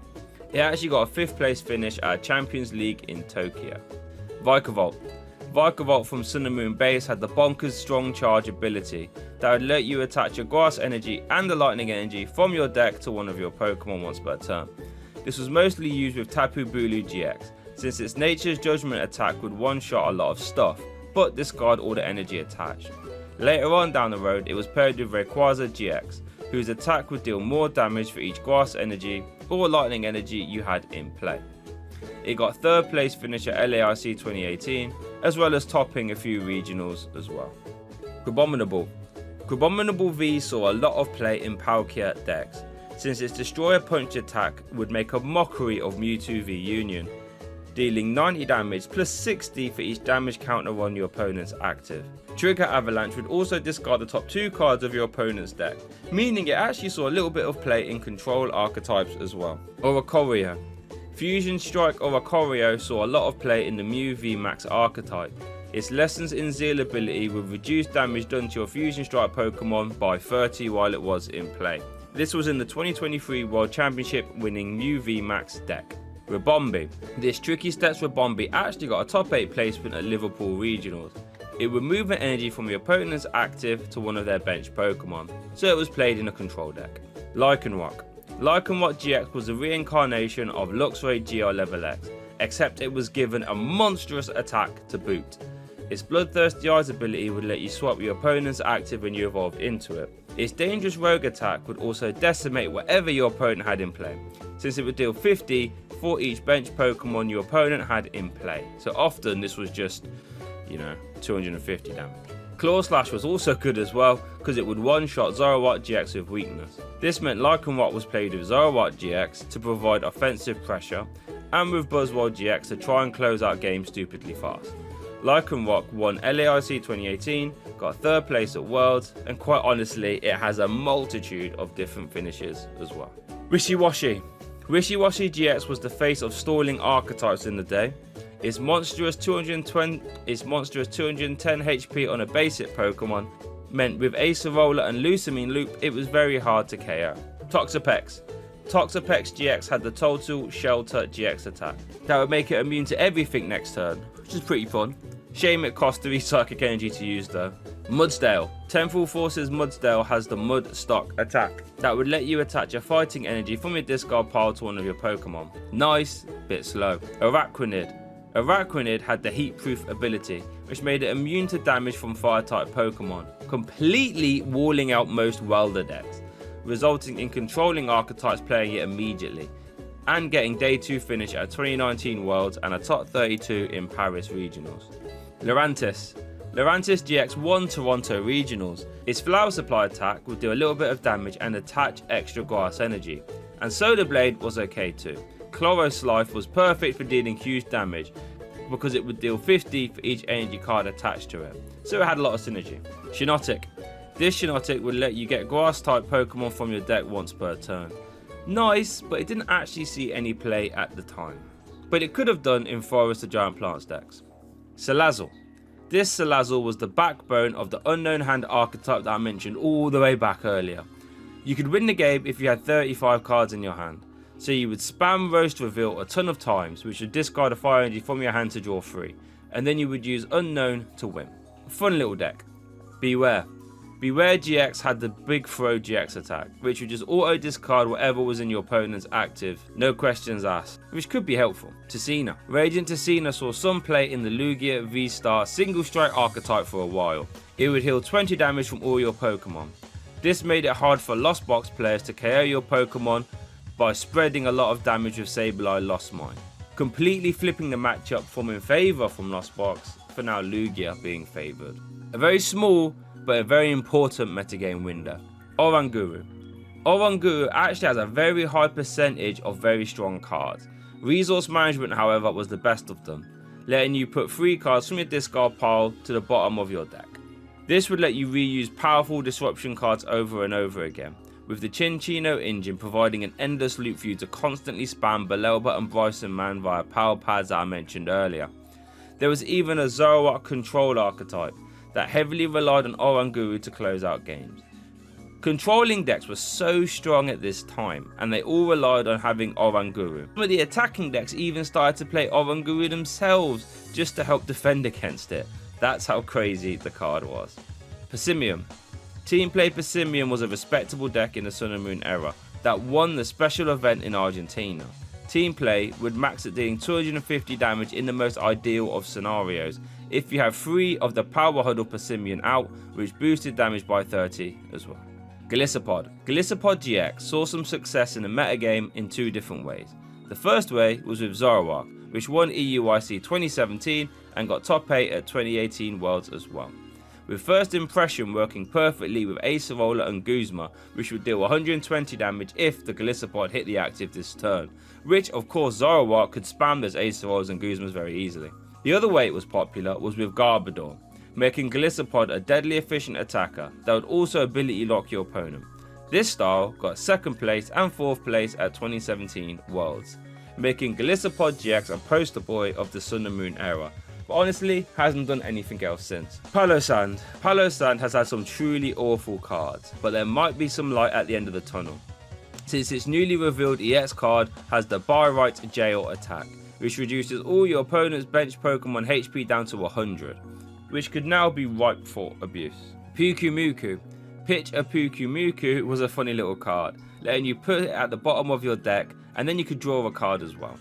This was played in a lot of control decks to offer a little bit of extra draw power, but it also had a fun use case in Irida decks to again provide a little bit of draw power, since Irida would always search for a water type Pokemon, meaning it was always a good backup target. Silvally. Disc Reload Silvally would let you draw till you had 5 cards in your hand.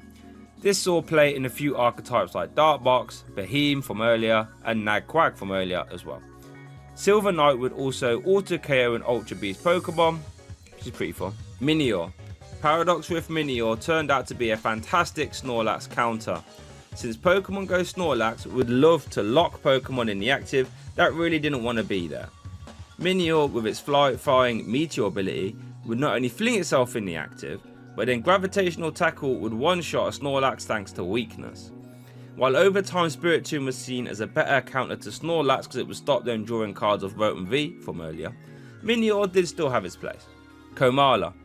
While Just a Dream Koala is a fun ability, meaning if it's KO'd via damage while it's asleep, your opponent wouldn't take any prize cards for it, it just isn't reliable, and its attack deals such a pitiful amount of damage.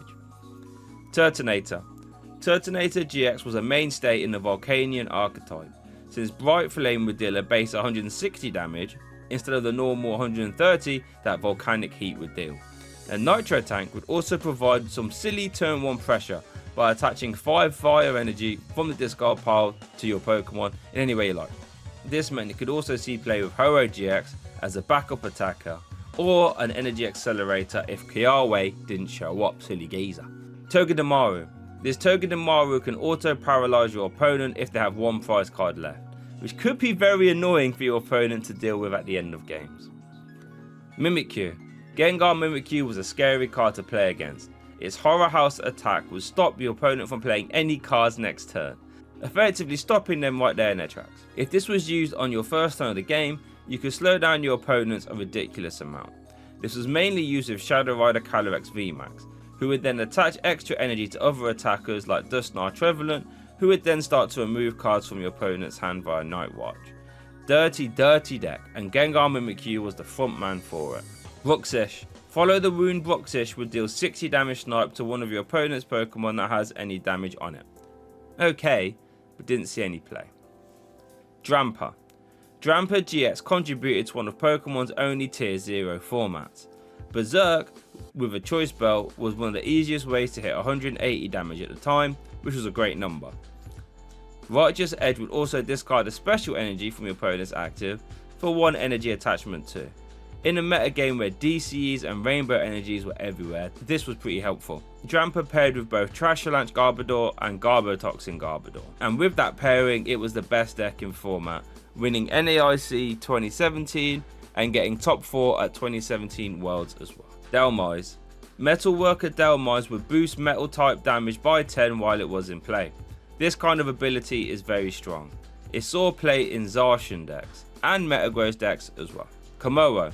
Komoro from Cosmic Eclipse would accelerate energy from the discard pile to one of your bench Pokemon. However, because it was a stage 2, it saw no play unfortunately. Tapu Koko. Tapu Koko Prism was the main energy accelerator in Lightning decks. Dance of the Ancients would attach 1 Lightning energy to 2 of your bench Pokemon.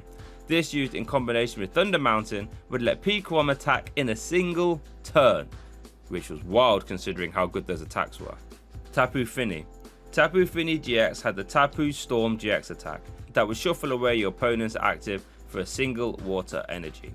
This actually saw a little bit of play in Greninja Break decks, since while you were setting up your army of Greninja, which could take a while, you could just remove your opponent's threatful energy, actually winning a regional in Melbourne. Tapu Bulu. We mentioned Tapu Bulu with Vikavolt earlier, and it was a top 10 deck for a long time. Nature's Judgment would deal 210 damage with a choice belt, which would eject everything pretty much from the format out of the way, and Tapu Wilderness would completely heal itself, while hitting for 180 damage with that same choice band attached. Great at stopping 2-shot decks like Zoroark, making it a huge problem to deal with. Tapu Lele. Well, Tapu Lele caused quite the stir when it came out. It had the same attack as Mewtwo EX from earlier, X-Ball, which previously broke the format, and a super strong ability in Wonder Tag, which would let you grab a supporter card from your deck when you put it into play on a basic Pokemon. This would open the door for an amazing turn 1 play using Lele to grab Bridget, which was awesome for the evolution decks of the format, or later on to grab Lily to draw a lot of cards turn 1. And of course it would find Guzma in the late games to close them out. Zoroark decks would play like 3 or 4 Lele at a time, and every deck was playing at least 2 because it was that good. A true format staple that saw play the second it was printed right up until it rotated. Solgaleo. While the set Solgaleo GX did see some play as a standalone deck, or in a Mewtwo deck later on to get a lot of energy in play via Soul Burst GX, it has to be said that the promo Turbo Strike 1 did a lot more metagame damage. So right off the bat, it was in the 2019 World Championship winning deck, Mewtwo and Mew Tag Team, but it also won Cologne Regional, Singapore Regionals, and OCIC 2020 as well. This is because Turbo Strike was a fantastic turn 1 attack for Worlder decks to get even more energy. Lunala. Lunala and Solgaleo Tag Team saw a lot of play in Mewtwo and Mew Tag Team decks as well, because its Cosmic Burn attack was great for dispatching Zacian V, which otherwise could be hard for Mewtwo to deal with, especially in the non-welder versions of the deck. Nihilego. Nihilego from Lost Thunder had the Nightcap attack, which would let you copy one of your opponent's attacks as this attack, provided your opponent had 2 prize cards remaining. So, you could copy Tag Bolt for a single Psychic Energy, or Dragapult VMAX's Max Phantom as well. This, as you can imagine, was very strong. In 1 prize decks, where your opponent would always, for at least 1 turn, be stuck on 2 prize cards, meaning you always had a Nightcap turn. This saw play in Zapdos decks to act as a beefy late game attacker, which got 5th place at NAIC 2019 and 5th place at OCIC as well. Buzzwole. There's a very good argument to have the non-GX Buzzwole here as the best one, but I'm going to go with Buzzwole GX. It had Hammerhead from Landorus from earlier, which was still every bit as devastating, especially with loads of 60 HP Pokemon in format, but you had all the buffs as well, like Strong Energy and Diancie. And with Beast Ring, an item card that would let you accelerate energy fast to your Ultra Beast Pokemon, it was very easy to fire off big knuckle impacts and absorption GXs.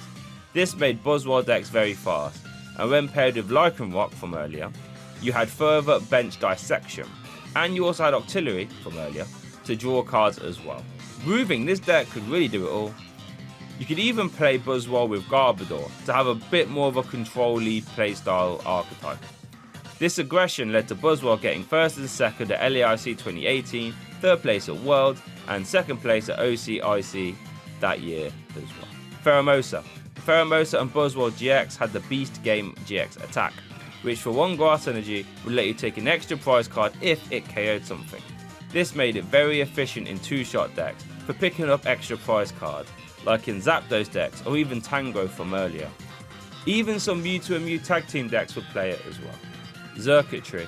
Xurkitree GX had a very annoying ability, Flashing Head, which would prevent all damage done to it by a Pokemon that had special energy attached. Now, considering this was a metagame run by Buzzwole GX and Zoroark GX, this could actually catch the metagame off guard, since both would probably have a special energy attached to it.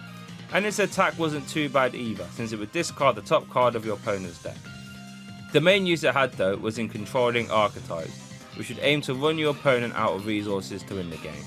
And there, you could make use of its GX attack too, which would let you add a card from your opponent's hand to their prize card. The other use was as a cheeky extra attacker in some decks like Rayquaza GX, where it actually got featured in the Hartford Regional Championship winning deck.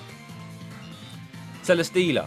Celesteela GX was the face of Sil Valley Metals for a bit, since it slapped Gardevoir GX for weakness, which was actually the best deck in format at the time. This led to people countering it with metal decks, and Celesteela was the first man up. Blaster GX was actually pretty unique, letting you flip your prize cards over as well.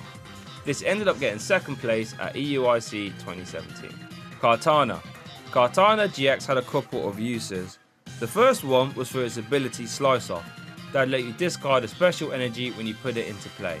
Great for controlling archetypes, and well, realistically anything, to help slow down their opponents. But also its GX attack would let you take a prize card. just straight up. So if Gartana was in your deck, all you had to do is get down to one prize card and you know you would instantly win with Blade GX. This saw some play in similar decks to Buzzmosa from earlier, like Zapdos and Spiritomb. Guzzlord. Naga Guzz had a very fun playstyle, where you'd actually two-shot a tag team Pokemon with Jet Pierce, and if you had a Beast Bringer tool card attached, you would actually take 4 prize cards when you KO'd that tag team Pokemon. Then all you had to do was play a Beast Ring to use Chaotic Order GX and you would win the game, as long as you had a turn attachment as well, since that would just take 2 prize cards instantly, meaning you could win in 3 turns, realistically, pretty easily as well. Necrozma. Ultra Necrozma was the hardest hitting Malamar deck. Photon Geyser would deal 20 damage plus 80 for each basic, psychic or metal energy you chose to discard from it. So in combination with Psychic Recharge, you would have a massive damage dealer. Sky Scorching Light would also catch people off guard, dealing 60 damage to all your opponent's Pokemon. With Distortion Door Giratina, you could wipe out a few Jirachi, which we mentioned from earlier, in the late game, which was very strong. This even saw some play in Mewtwo and Mew tag team decks as a late game closer, or in Metagross GX decks as well. Ultra Necrozma featured in the Costa Rica winning deck and the Korean Season 2 and 3 event. Magearna. Magearna EX featured in the 2016 World Championship winning deck Mega Aldino, and it actually came up in the finals as well, since its Mystic Heart ability would prevent all effects of attacks done to your Pokemon that have Metal Energy attached. This meant in colorless decks you could run Metal Energy to make use of this very handy ability, like Mega Rayquaza, which got a top 16 placement at 2017 Worlds, as well as a 3rd and 8th place finish at 2016 Worlds as well. Marshadow. Let Loose Marshadow ran the format. Its ability would let you shuffle away both players' hands to draw 4 cards. What this meant was, if you was going first and it was your turn 1, you could do all your shenanigans, set up, and then before your opponent has had a chance to do anything, you could play Let Loose Marshadow. So now they had to start the game with a 4-card hand, often winning the game right there and then. This led to the term I got let loose by the community to describe how you lost the game very fast. Naganadel. Charging up Naganadel was played with Bucephalon GX, Darkbox and Nagquag, all of which used its ability to get extra energy in play from the discard pile. Bucephalon would Lost Zone them with Mind Blown to deal massive damage, and Nagquag and Darkbox would move them away onto their attackers of choice. Stack Attacker. Stack Attacker GX would reduce damage done to your Ultra Beast Pokemon by 10 for each one you had in play. So some Beast Box decks would opt to get a few of these into play to make Naganadel GX tank a lot of hits. Bucephalon. Bucephalon from Unbroken Bonds became the best one prize deck in the format, and the only one that could hang with ADP and Luke Metal tag team. That's because it could one-shot them all turn 1 with Fireball Circus, which would deal 50 damage for each fire energy you discarded from your hand. So with Fire Crystals, Giant Hearth and Fiery Flint, you could easily detonate anything out of your way. This meant Bucephalon won a Champions League Yokohama and got 11th place at OCIC 2020, as well as ruling the online-only formats as well. Zeraora. Zeraora GX was a staple in the Pikarom archetypes, since its ability, Thunderclap Zone, would give any Pokemon with Lightning Energy a free retreat cost. You could even use Full Voltage GX to accelerate a few energy if you needed to. Melmetal. Lucario Melmetal was one of the only decks that could go toe to toe with ADP at its peak. Full Metal Wall GX would discard all energy attached to your opponent's active, and then you would reduce all damage done to your metal types by 30 for the rest of the game. Out of the gates, it was mostly played in control archetypes, since with Full Metal Wall and Acerola, it was pretty much impossible to get through. But then later on it became an attacking deck, since the 150 was okay to get through some games. But then once Zacian V came out, it became a top 1 or 2 deck in the format, because it was just so tanky, and Zacian gave it that big offensive boost, and it pretty much ruled the online only format at the time. Rillaboom. Jungle Beat Rillaboom was like Vikavolt from earlier, but it attached 2 grass energy instead. This is a silly amount of energy acceleration, and with Turffield Gym it was actually relatively easy to get into play. The main way this was played with Rowlet Executor, who could super growth it straight into play. Cinderace.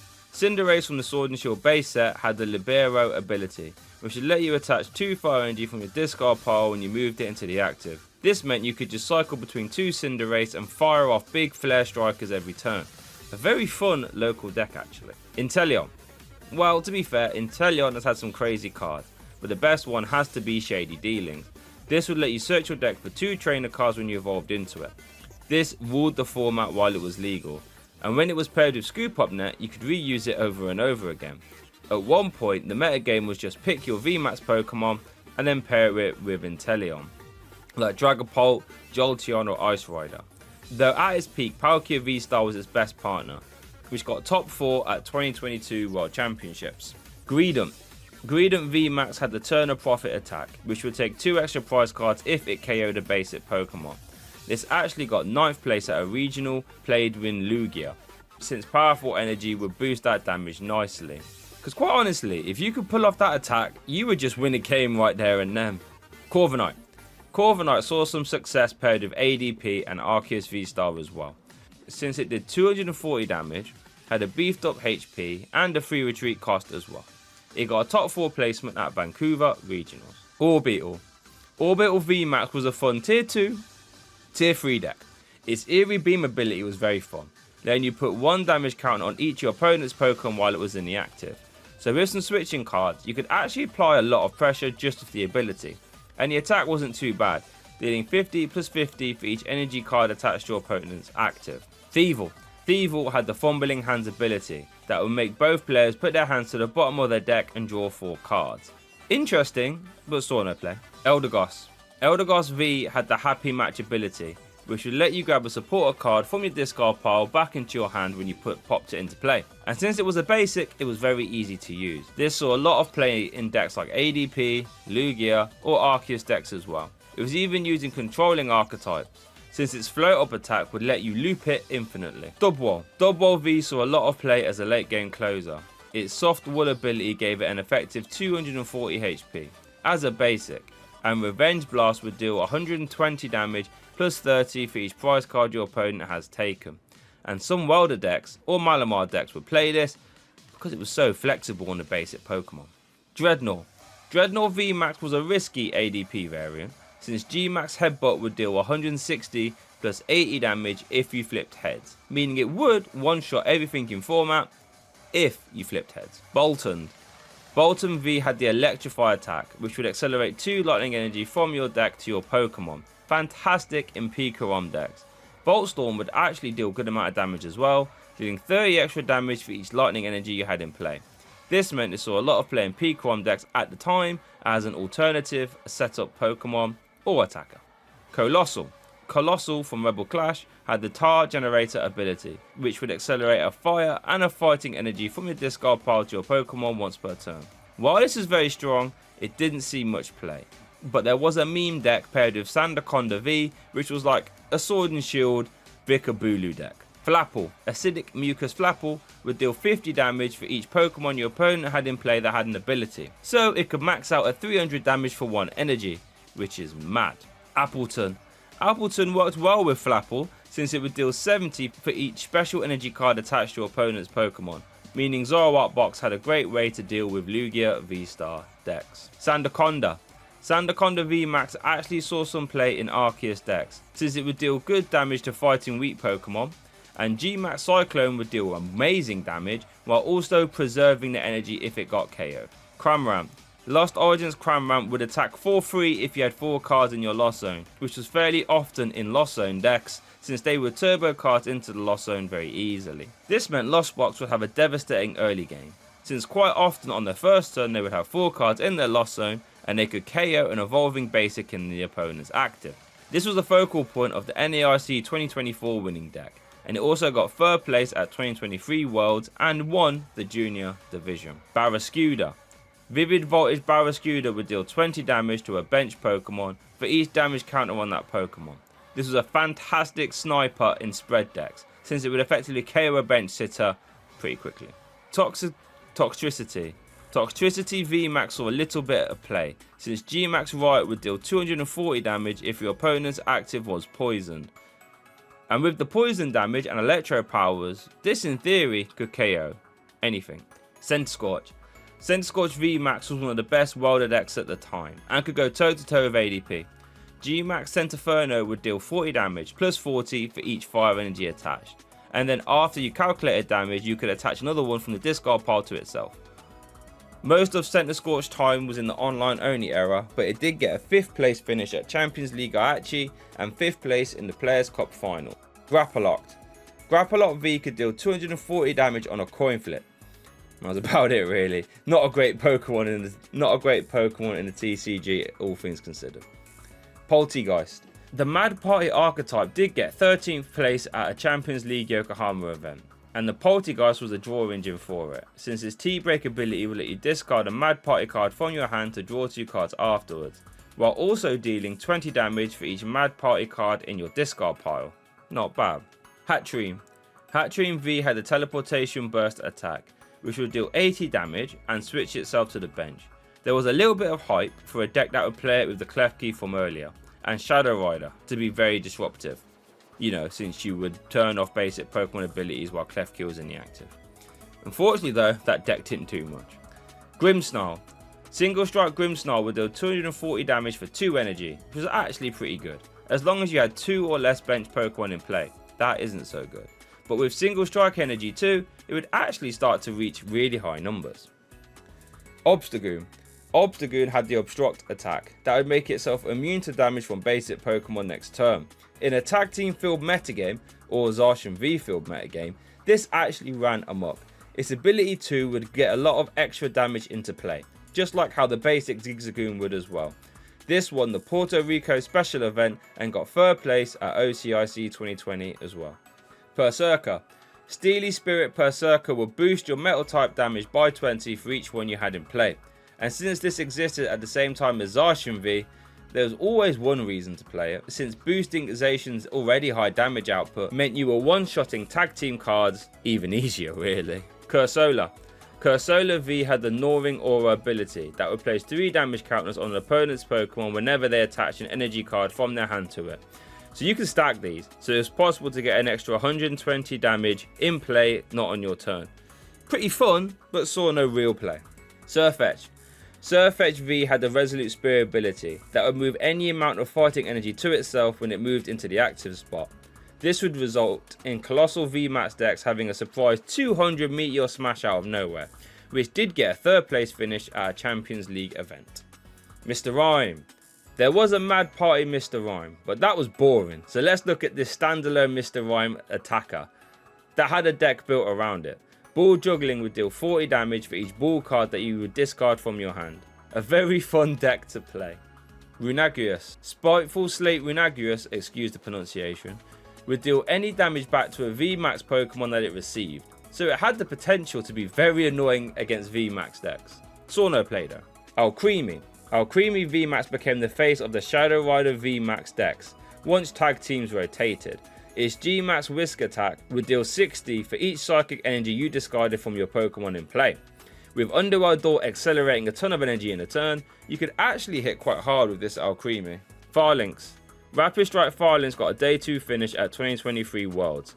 It did 120 damage if all your Pokemon in play were Rapid Strike Pokemon and you had a max of 6 of them in play. Which, to be honest, wasn't too hard to do, since Rapid Strike decks would almost play exclusively all Rapid Strike Pokemon. Pincurchin. Spinning Fan Pincurchin would deal 10 damage to all your opponent's Pokemon. With Wide Angle Lens, this would actually be 40 to benched V Pokemon. Not particularly great, but neither is Pincurchin. Frostmoth. Frostmoth won the Brisbane Regional. Its Ice Dance ability would let you attach as many water energy from your hand to your bench water types you liked in a turn. A mad ability to have on a stage 1. Shame most of its lifespan was spent in the online era. Stonejourner. Single Strike Stonejourner saw a ton of play in the Single Strike box deck and Single Strike Lugia V-Star as well. Lance Pulse was a solid 2 energy attack, and Giga Hammer would deal upwards of 120 damage with all the Single Strike energies attached, which was great for smashing fighting weak Pokemon or just being a beefier one prize Pokemon than the rest of the format realistically. Iskew. Blockface Iskew from Evolving Skies would make itself immune to damage from basic Pokemon next turn. Palkia and Control decks would use this to wall out a ton of the format, like Lost Box decks, if you had a Wash energy attached as well, because now you would be immune to Sableye, Lost Mine as well. Indeedee. Indeedee V was used as a great Center Scorch VMAX counter, since Psychic would deal 10 plus 60 for each energy card attached to your opponent's active, which in Center Scorch's case was a lot. Morpeko V had the electric wheel attack that would deal 150 damage and strafe itself out of the active. This is one of the highest damage strafe attacks we have ever seen, and it actually got 9th place in the Utrecht special event in the Lugia V-Star deck, where you would strafe into Galarian Weezing, remember him from earlier, who would ability lock while it was in the active. Copperajah VMAX saw some play in ADP decks, since G-Max Hammer would hit very hard, and its HP meant it was outside the range of, well, pretty much everything else in format. Dracozolt VMAX actually became a low tier deck at the time, but it would be very problematic. Its Spark Trap was the build around, dealing 60 damage, but then would deal 120 damage back to any attackers that tapped it next turn. So with a ton of disruption cards and healing cards as well, Dracozolt VMAX would be very hard to take down, and you would have to KO 2 of them to win the game. Arctozolt. Well, there's been one Arctozolt card, and it saw no play, but it will place 2 damage counters on one of your opponent's Pokemon whenever they're attaching energy to it from their hand. I mean, it was good, but there's like no reason to play this over the Cursola V from earlier since it was a basic. Dracovish. Primal Lord Dracovish would prevent your opponent from evolving any of their Pokemon while it was in the active. While this would be annoying, it saw no play. Arctovish V would prevent your opponent's active from attacking if there was a V or GX Pokemon next turn. Kinda handy. Giga Impact was okay as well. However, it saw no competitive play. Dragapult. Now, it was very hard to choose between Dragapult EX or Dragapult VMAX here. And spoiler alert, I'm going to break the fourth wall a little bit here. Since I wrote this script, Dragapult EX has won a regional and got 2nd place in another. So, I'm actually going off script and I'm going to give it to Dragapult EX here. It's really just such a strong card. Phantom Dive would deal 200 damage to the active, and then you can spread 6 damage counters to your opponent's Pokemon in any way you like. With cards like Sparkling Crystal, you can just dissect your opponent's board and do it in a really fast, aggressive fashion. Zacian. Well, I've mentioned Zacian a little bit, and his very first card was a huge statement. Zacian V would deal a monstrous 230 damage with Brave Blade, which was already enough to KO pretty much every other basic Pokemon in the game. With Metal Saucer, it really wasn't even that hard to power up as well. Its ability would also help out, since it would let you end the turn, but then you would draw the top 3 cards of your deck. If any of them were basic energy, you could attach them to your Pokemon in any way you like, giving you at minimum an extra 3 cards to end the turn, or on the maximum giving you potential for extra energy attachments as well. This led to Zacian being the main attacker in 3 tier 1 decks, which is crazy. ADPZ would use Alter Creation to push Brave Blade to silly levels and take extra prize cards. Luke Metal would use Full Metal Wall to make Zacian even more tanky with cards like Frying Pan and Special Metal Energy to remove weakness. And there was even a combo Zacian deck which I created, which would use Jirachi Prism to effectively take an extra prize card to finish the game. All of which have multiple finishes, but it doesn't stop there, because Intrepid Sword was so good it saw play in control decks, since they wouldn't actually attack, so they could just end the turn with an extra 3 cards in hand. Silly card, and probably a top 10 card of all time. Zamazenta. While Zacian V was godly, Zamazenta hasn't made as much noise in the metagame. This one from Crown Zenith saw some play in Lost Box decks though, and the Alga V-Star decks as well, as a hard-hitting revenge attacker on a big basic 1 prize Pokemon. Not bad. Eternatus. Eternatus VMAX was one of the only decks that could go toe-to-toe with ADP. Dreadend would deal 30 for each dark Pokemon you had in play, and Eternal Zone would let you have 8 dark type Pokemon on your bench, meaning you could flood the board with Crobat V to draw cards, Galarian Zigzagoon to apply extra damage, or even Lifepod V from earlier to remove tool cards. They even played Crushing Hammer to make it even more annoying. Top deck at his time that won a regional paired with Galarian Weezing. Urshifu. While both Single Strike Urshifu VMAX and Rapid Strike Urshifu VMAX have all been big boys in the metagame, it is without a doubt that Rapid Strike Urshifu was top dog. Not only was Gale Thrust a beefed up version of First Impression from Gliscopod GX from earlier, which was already good, but G-Max Rapid Flow was downright insane, dealing 120 damage to 2 of your opponent's Pokemon. This could decimate board states, and often would, and when used with Quick Shooting Inteleon and Rapid Strike Energy, it was so easy to pull off, resulting in Rapid Strike Urshifu winning EUIC 2022 and NAIC 2023 in scarily convincing fashion. Zarude. Zarude V had the Jungle Rage attack that would deal 240 damage if your opponent's active was a V Pokemon. Not a bad number all things considered, and it actually got a day 2 finish in an Arceus V-Star Beedrill deck. Regieleki. Regieleki from Evolving Skies was the main attacker in the Reggie's deck. Terra Spark would deal 120 damage to the active and 40 to 2 of your opponent's bench Pokemon. So this would soften up bench Pokemon while 2-shotting them in the active. And it would actually 2-shot bench Pokemon that had 80 HP or less, like most of Lost Box, all while staying outside of range of Cramorant. Regidrago. Regidrago was the best deck in format for the 2024 World Championships, and just won the Lille Regional Championships, which I just finished commentating. Apex Dragons let you copy the attack of any one of your dragon type attacks in the discard pile, meaning you were super versatile by copying attacks like Giratina V-Stars Lost Impact for 280 damage, Noivern EX to stop your opponent from attaching special energy or becoming immune to basic Pokemon, or even Curum's Triforce to deal 110 damage to 3 of your opponent's Pokemon at the same time. But that isn't even the best part about the card in my opinion. Since Legacy Star is V-Star power, lets you discard the top 7 cards of your deck, and then you can take any 2 cards you like from your discard pile and put them in your hand, meaning you can reuse powerful cards like Supporters or even your one-off Ace spec, which is crazy. There were 4 Regidrago V-Star decks in the top 8 of 2024 Worlds, one of which made top 4 as well. Glastrier. There's only one Glastrier card, and here it is. To be honest, it's not very good at all. Spectrier. Same deal with Spectrier, there is only one card, but this one can spread a bit of damage counters around, which is not bad. Calyrex. Crown Zenith Calyrex has the King's Instructions attack, which would deal 30 damage and let you search any 2 cards you like from your deck. This could have been used in control decks, but unfortunately, it didn't. Weirdeer. Weirdeer V sees a lot of play in Lugia decks right now.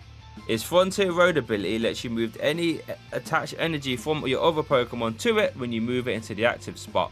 And then Psy Shield Bash swings for 40 damage for each energy card attached to it, giving you a big late game ender that works very well with Primal Turbo Archeops. Cleaver. Route Cleaver saw a little bit of play in Zoroark box decks, since it would give the Zoroark box the ability to hit for fighting weakness pretty easily, which it struggled against Arceus V-Star for example, or Miraidon. Ursaluna. Blood Moon Ursaluna EX is a fantastic attacker, since it can swing for 240 damage for 0 energy, since its ability Season Skill reduces attack cost by 1 colorless energy for each prize card your opponent has taken. And 240 is a great number for KOing basic EX or V Pokemon, all with 260 HP on a basic Pokemon as well. Crazy strong. Basculegion. Basculegion from Lost Origins has the Upstream Spirits attack, which is basically the same as Victini Prism, shuffling away all basic energy from your discard pile, and you did 20 for each one you shuffled in, except Basculegion did it for 3 energy, which has actually seen some play in Dialga V-Star archetypes. Sneasler. Radiant Hisuian Sneasler will boost poison damage by 20 on your opponent's Pokemon. This could stack with Perilous Jungle if you wanted to make poison hit for a massive 5 damage counters in between turns. However, Sneasler's best finishes wasn't with Jungle, it was in the Cloth Electrode deck, to make Unhinged Scissors even more powerful. Ice Rider Calyrex VMAX. This was actually a really good deck in the Sword and Shield era. Rider the High King would deal decent damage for 2 energy, but Max Lance would deal up to 250 damage for 2 energy cards. When used with cards like Choice Belt and Quick Shooting Inteleon, this could start to one-shot everything in the format. Very easy to use with Palkia and or Melanie. It got 4 regional top 8s and an international top 8 as well. Shadow Rider Calyrex VMAX. It had the ability Underworld Door that would let you attach a Psychic Energy to one of your bench Psychic Pokemon and then you would draw 2 cards afterwards. Fantastic ability. And Max Geist would deal 10 plus 30 for each Psychic Energy attached to all your Pokemon. While we can all appreciate that the card was very strong, it didn't actually get any regional top 8s or international top 8s as well. Hisuian Decidueye.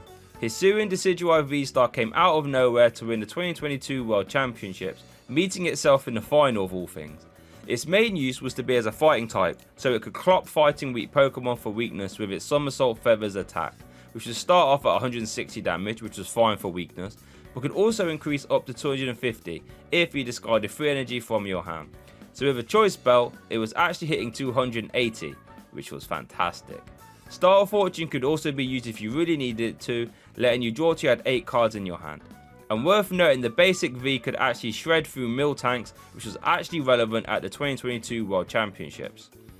Decidueye, when paired with Arceus V-Star and Flying Pikachu, was one of the best surprise stories in the Pokemon World Championship stage, considering both Decidueye and Flying Pikachu were bulk cards before the event. Hisuian Zoroark. Hisuian Zoroark V-Star actually won a Malaysia regional. Its ticking curse attack would deal 50 damage for each damaged Pokemon you have in play, maxing at 280 for a single double turbo energy attachment. Very nice. Its V-Star ability was Professor's Research, letting you discard your hand to draw 7 cards, meaning you had the potential to draw 14 cards in a turn if you used that in combination with Professor's Research afterwards. Wild. Making it a very potent combo aggro deck. It has had its place in the metagame, and it might get a little bit more of a look in with Area 0 Underdepths. Galarian Stunfisk V had the Metal Skin ability that boosted its HP by 20 for each metal energy attached to it. This was actually pretty funny, and the attack wasn't too bad either, resulting in it getting a top 8 placement at a Champions League expanded event in Aichi. Hisuian Bravery. Hisuian Bravery actually got a day 2 finish at Dortmund Regionals in a Zoroark box deck. Its eerie cry was spread 3 damage counters to any Pokemon that already had damage counters on it. Great for picking up missed KOs. Hisuian Goodra. Hisuian Goodra V-Star had a very good metagame run since it won EUIC 2024 in the Juniors division, won Fort Wayne Regionals, and got 2nd place at Liverpool Regionals too. Its Rolling Iron attack would make for a crisp 200 damage while reducing all damage done to it by 80 next turn, making it very tanky, and if you didn't one-shot it, its V-Star Power Moisture Star would fully heal it, making it virtually unstoppable. Crazy good card. It saw play in Arceus V-Star decks and Lost Box decks as well. Hisuian Avalugg. Hisuian Avalugg has had 1 card, and it's this one. Its ability reduces damage done to it by 30, which is helpful, and its attack deals 220 if there's a stadium in play, which is nice. Problem is, it takes way too many energy to use. Hisuian Samurott. Hisuian Samurott has had an interesting time in the Pokemon TCG. Mercer's Blade dealt a respectable 220 damage if your opponent's active has had any damage counters on them already, which at the time was decent. Mooncleave Star would let you once per game place 4 damage counters on your opponent's Pokemon as well. When paired with Quick Shooting Inteleon, you could really apply a lot of pressure, and some players opted to pair this with Ability Lock Weezing from earlier and make Samurott the late game attacker as well. However, it was never really more than a tier 3 deck. Hisuian Lilligant. Hisuian Lilligant V-Star had the Star Perfume ability that let you search your deck for 5 grass-type Pokemon and pop them in your hand. This had some utility to help set up stage 2 grass types like Torterra EX, but ultimately it didn't do too much in a competitive metagame. Galarian Darmanitan. Galarian Darmanitan VMAX was a beefcake, 320 HP and a 4 energy attack. This attack would deal 200 damage and 30 to all your opponent's benched Pokemon. With Telescopic Sight, this would actually get boosted to 60 damage to your opponent's GX or V Pokemon, which meant with 3 uses of Max Whiteout, you would KO benched Crobat V. Fun deck, but didn't amount to anything special. Meowscarada. Meowscarada on paper is a strong card. Bouquet Magic lets you discard a grass energy from your hand, and then you can put 3 damage counters on one of your opponent's Pokemon. This has insane synergy with its attack Scratching Nails, which would deal 100 damage plus 120 if your opponent's active has had any damage counters on it already, all for a DTE attachment as well. It has gotten 2 day 2 placements at regionals, but on the whole it's been a bit of a meme deck. Skeledirge. Terra Skeledirge EX has a bonkers ability, letting you discard a fire energy from your hand to boost all your Pokemon's damage by 60 this turn. This would make its own attack Luster Burn deal 240 damage after 1 use, or 300 after 2 uses. I thought this might have seen some play of Arceus V-Star, but it never did. Quaquaval. Quaquaval EX has 2 good attacks. The first one lets you strafe both actives, letting you promote a super annoying active like Mimikyu or Klefki, but Spiral Shot deals a great 230 damage and returns 2 energy cards back to your hand. So if you want to spam Neo upper energy and healing cards to make Quaquaval very hard to deal with. Oincologne. Oincologne EX made into a very fun tanky deck. A 260 stage 1 Pokemon that could use full face mask to get extra damage reduction, V-Guard energy to reduce damage, and then use Chervin's Care to pick it back up and heal it when it had taken too much damage. The weak point of Oincologne was its attack though, since it would deal 10 plus 30 for each bench Pokemon your opponent had in play, meaning your opponent can just play around it. Spidops. Spidops EX has the Trap Territory ability that boosts your opponent's active retreat cost by 1 for each one you had in play. This might see some play in a control deck, but we haven't got there yet. Lockix.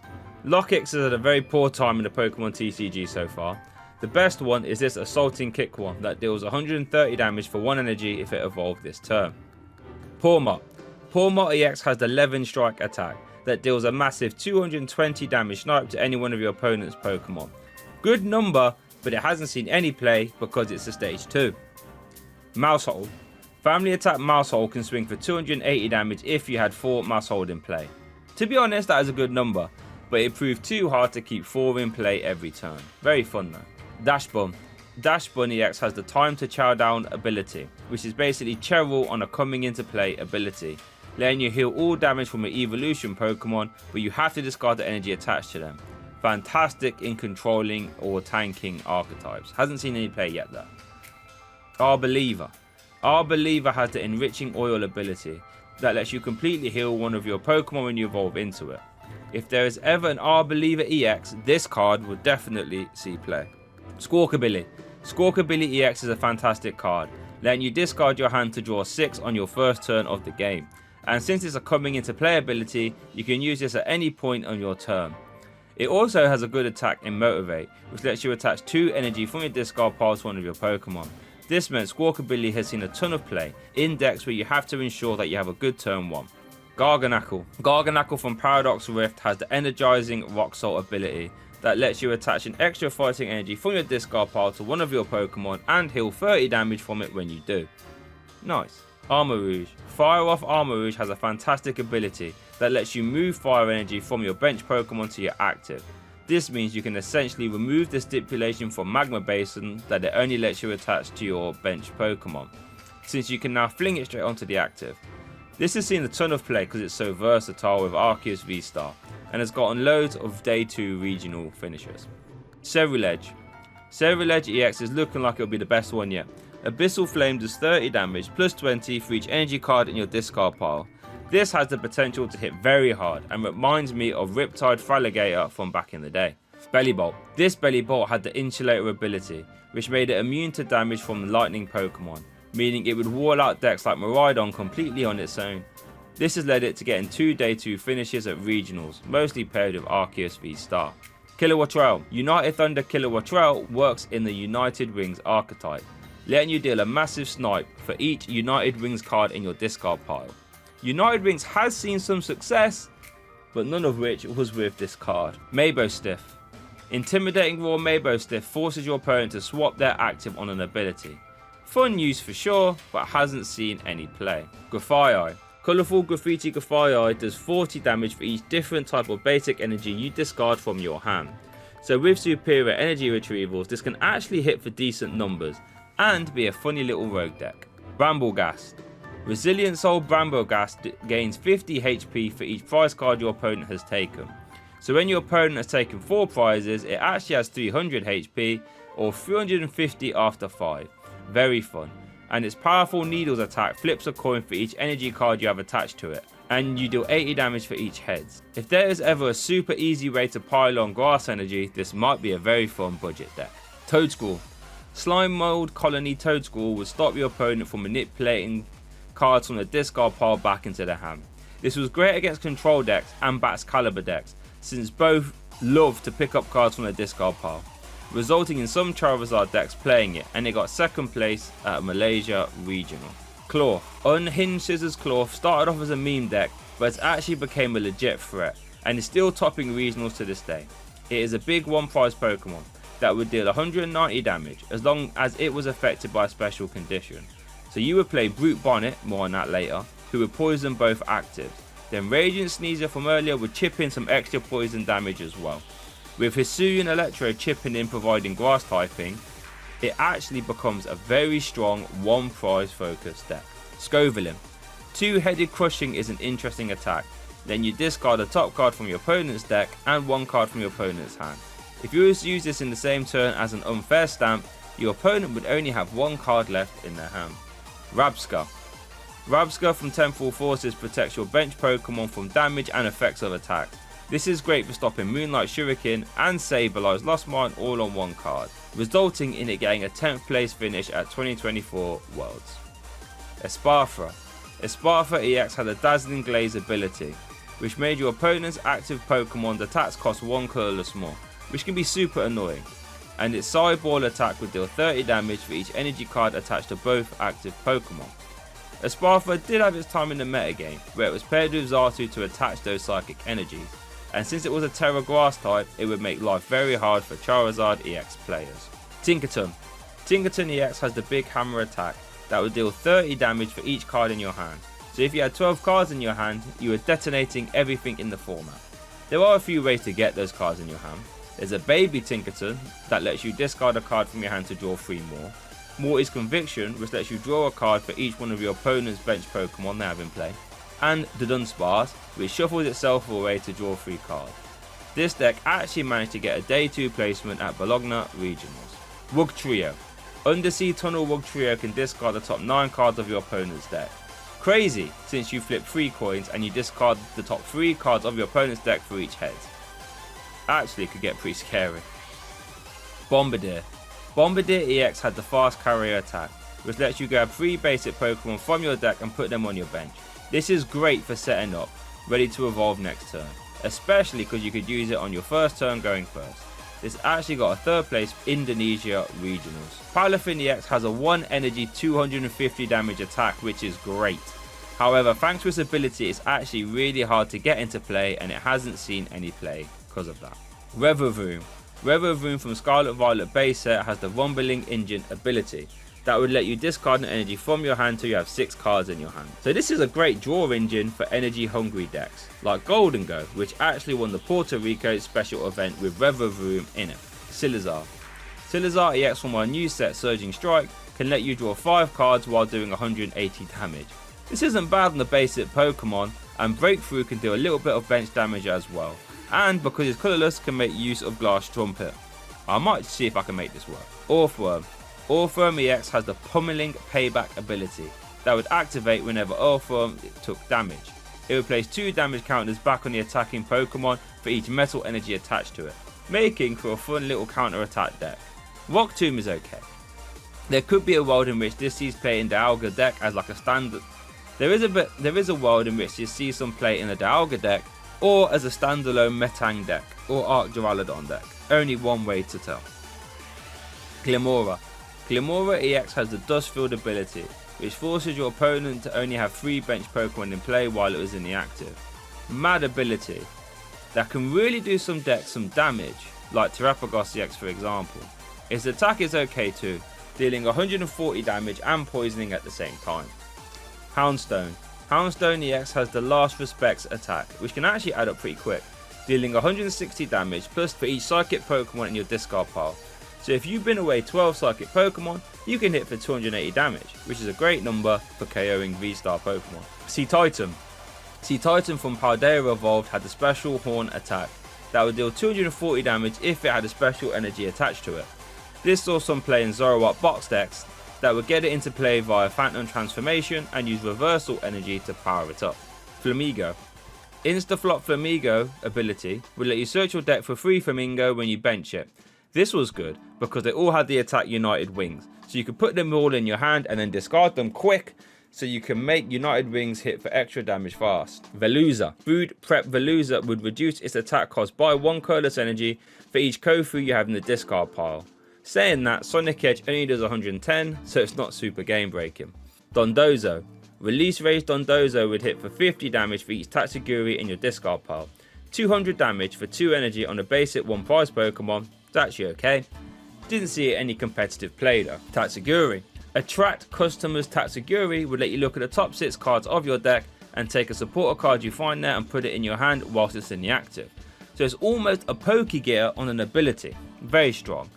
Strong enough in fact that it featured in the Dortmund winning regional championship deck Dragapult EX. Annihilate. Rage First Annihilate would actually deal 70 damage for each prize card your opponent has taken. A fantastic comeback card, all for a single fighting energy as well. Shame it's on a stage 2 Pokemon though. Clodsire. Clodsire EX has the Toxic Wetland ability that would let you poison your opponent's active if there is a stadium in play. A very nice mass fixer, especially if it's ever needed in combination with Perilous Jungle. Farigiraf.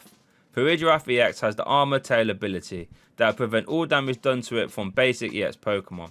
This was super helpful in Pidgeot control decks, since this would lock out big attackers like Miraidon EX and Chien-Pao EX, resulting in it getting a regional championship victory in Dortmund Senior Division and a top 64 at NAIC 2024 Masters Division. The Dunsparce. The Dunsparce has the Runaway Draw ability, which lets you draw 3 cards and then shuffle itself back into the deck, meaning you always have a free retreat pivot if you need it, and a nice board-based draw engine. This saw some play in Roaring Moon EX decks, more on them later, and even some Chien-Pao decks, where it won a Malaysia Regional Championship. Kingambit. Strike down Kingambit would auto KO a Pokemon as long as it had 4 damage counters on it. Crazy attack for a single energy, and with cards like Vengeful Punch it really wasn't hard to set up, but it never amounted to much outside of experimentation. Great Tusk. Great Tusk Mill became a low-key threat for the EUIC 2024 that you had to be careful of. Land Collapse would discard the top 4 cards of your opponent's deck if you played an Ancient Supporter this turn. So with Professor Sada and Adventure Discovery, you would be ripping a ton of cards from your opponent's deck. So there were complete Great Tusk Mill decks that would use disruption cards and HP boosting cards so you could use Land Collapse as often as possible, which actually got 7th place at a Thailand regional.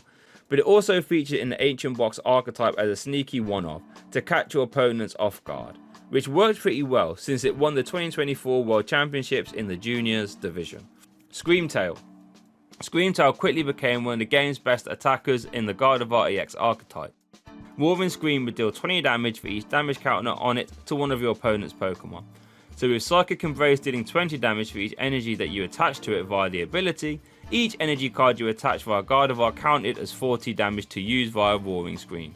With HP boosting tools like Hero's Cape, Luxurious Cape and Bravery Charm, Screamtail was a massive threat in the Gardevoir EX decks, with bringing in regional victories and having 4 top 8 placements at LAIC 2023. Brute Bonnet. So we mentioned Brute Bonnet a little bit earlier.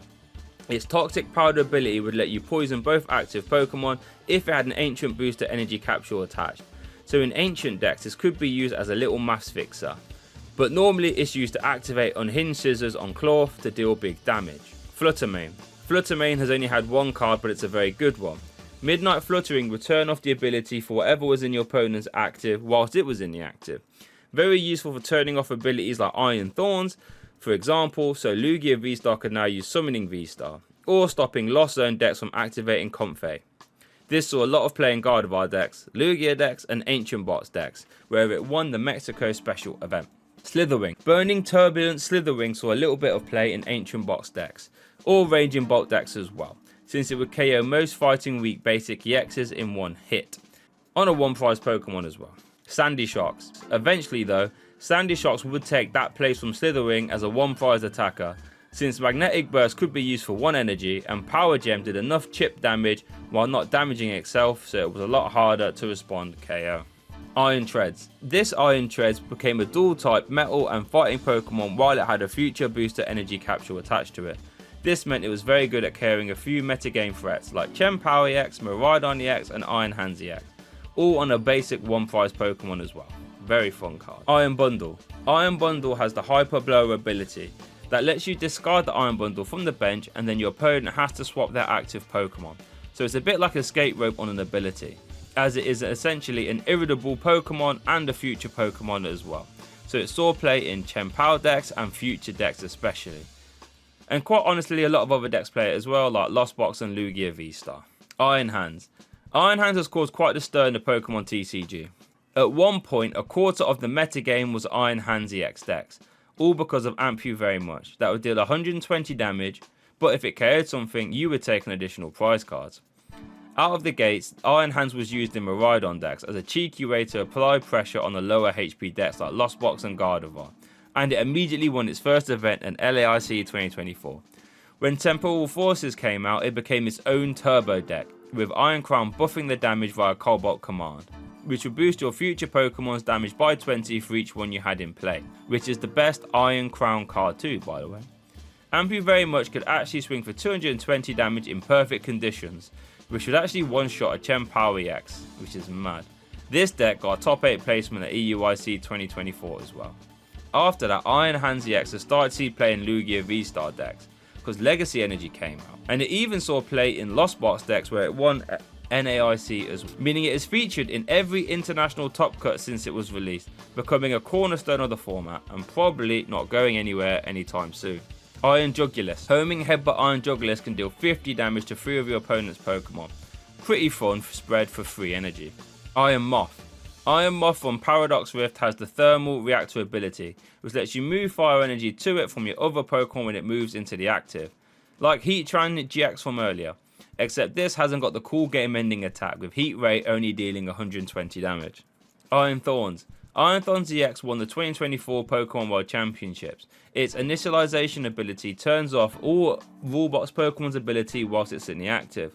This slams a ton of decks like Charizard EX, Chien-Pao, and all Ogerpon Tilmas decks as well. Iron Thorns decks would only play 4 copies of Iron Thorns, so initialization was always live no matter what. And then you would have so much room for disruption cards like Crushing Hammer, Giovanni's Charisma, and Pokemon Catcher. All on the basic Pokemon 2, no less.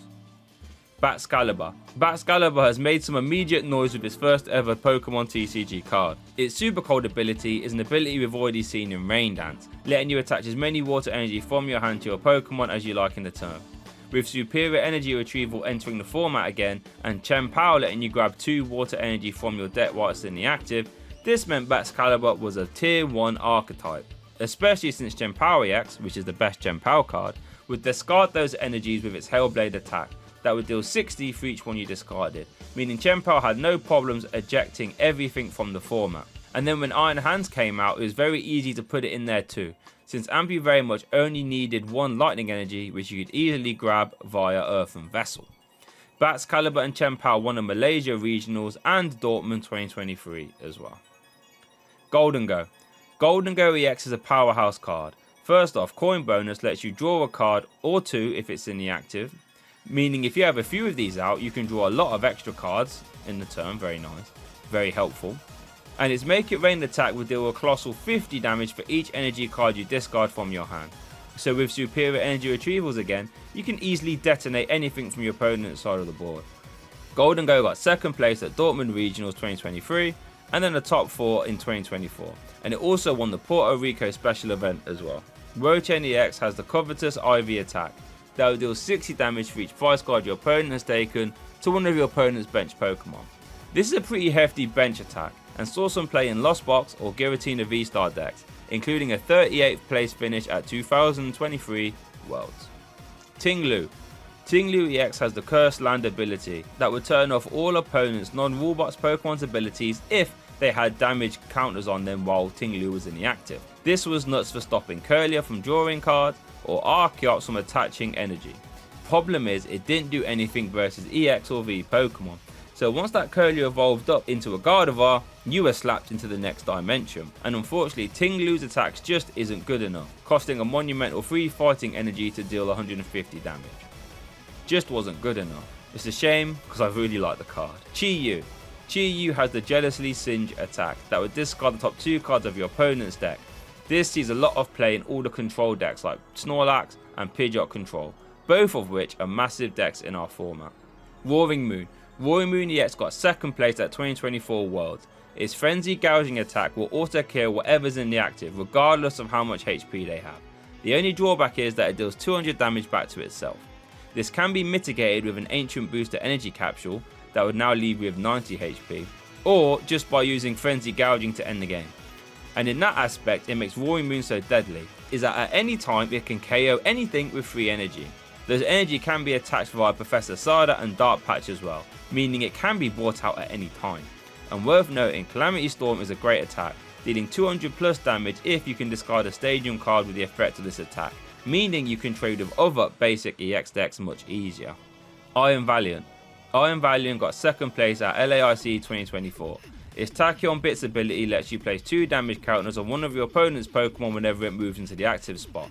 So if you have 4 of these in play and 4 switching cards, you can fling an extra 80 damage into play for free.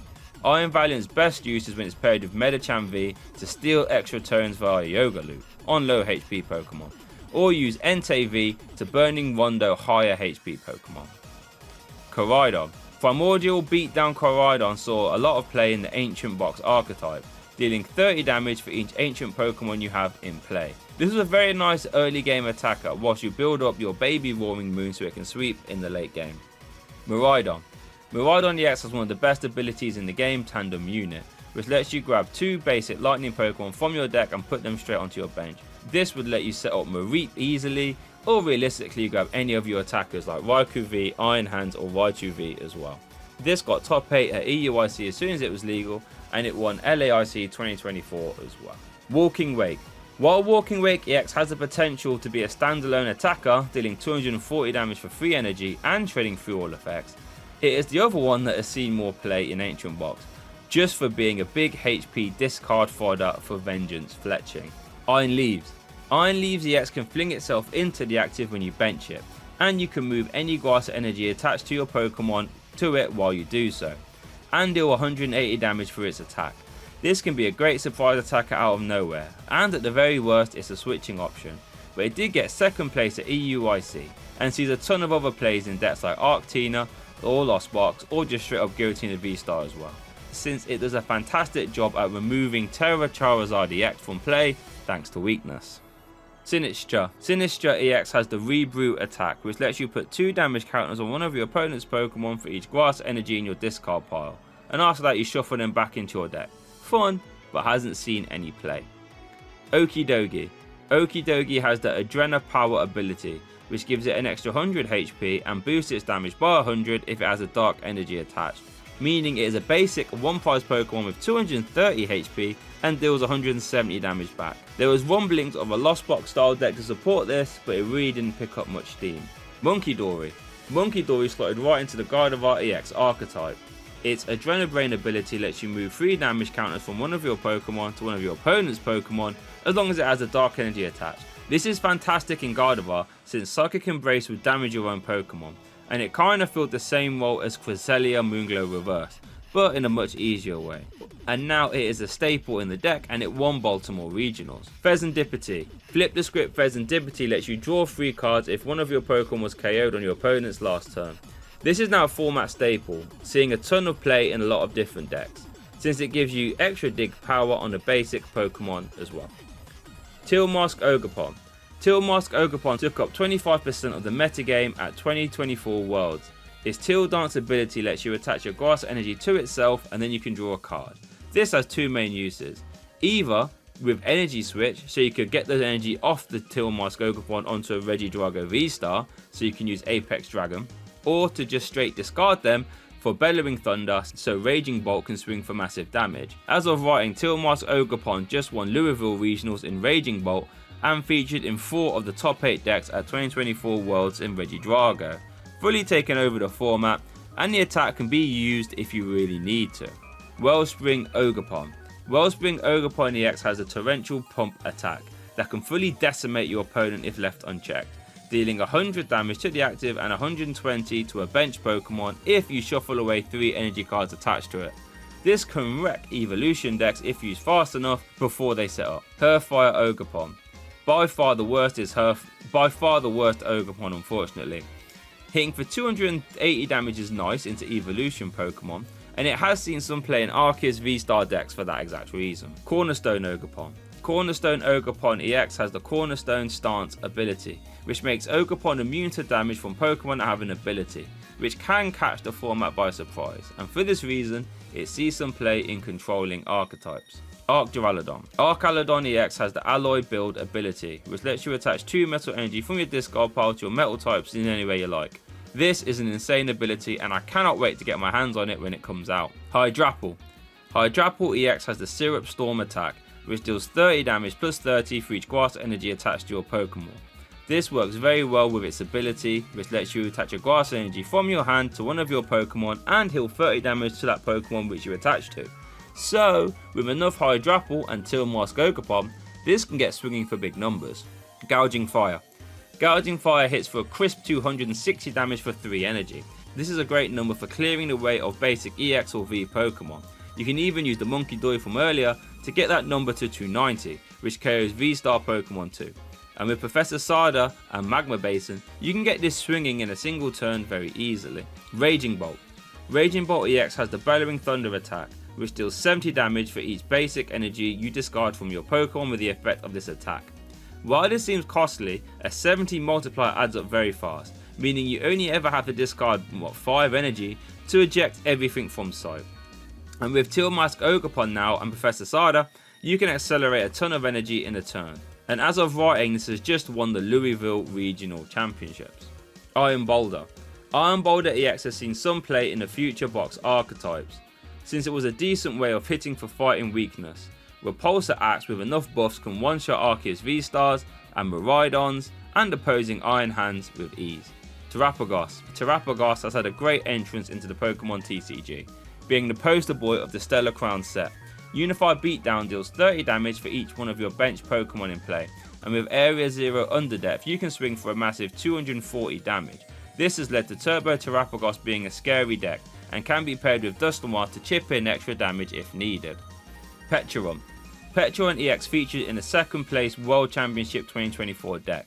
Its Subjugating Chains ability lets you swap a bench Dark type Pokemon into the active, but it does poison them. This alleviates the need to ever play switching cards in an all dark deck and makes using Dark Patch very easy, since you can always Dark Patch to the bench and then switch your attacker into the active. Worth noting that Irritating Outburst attack is actually pretty decent, dealing 60 damage for each prize card your opponent has taken.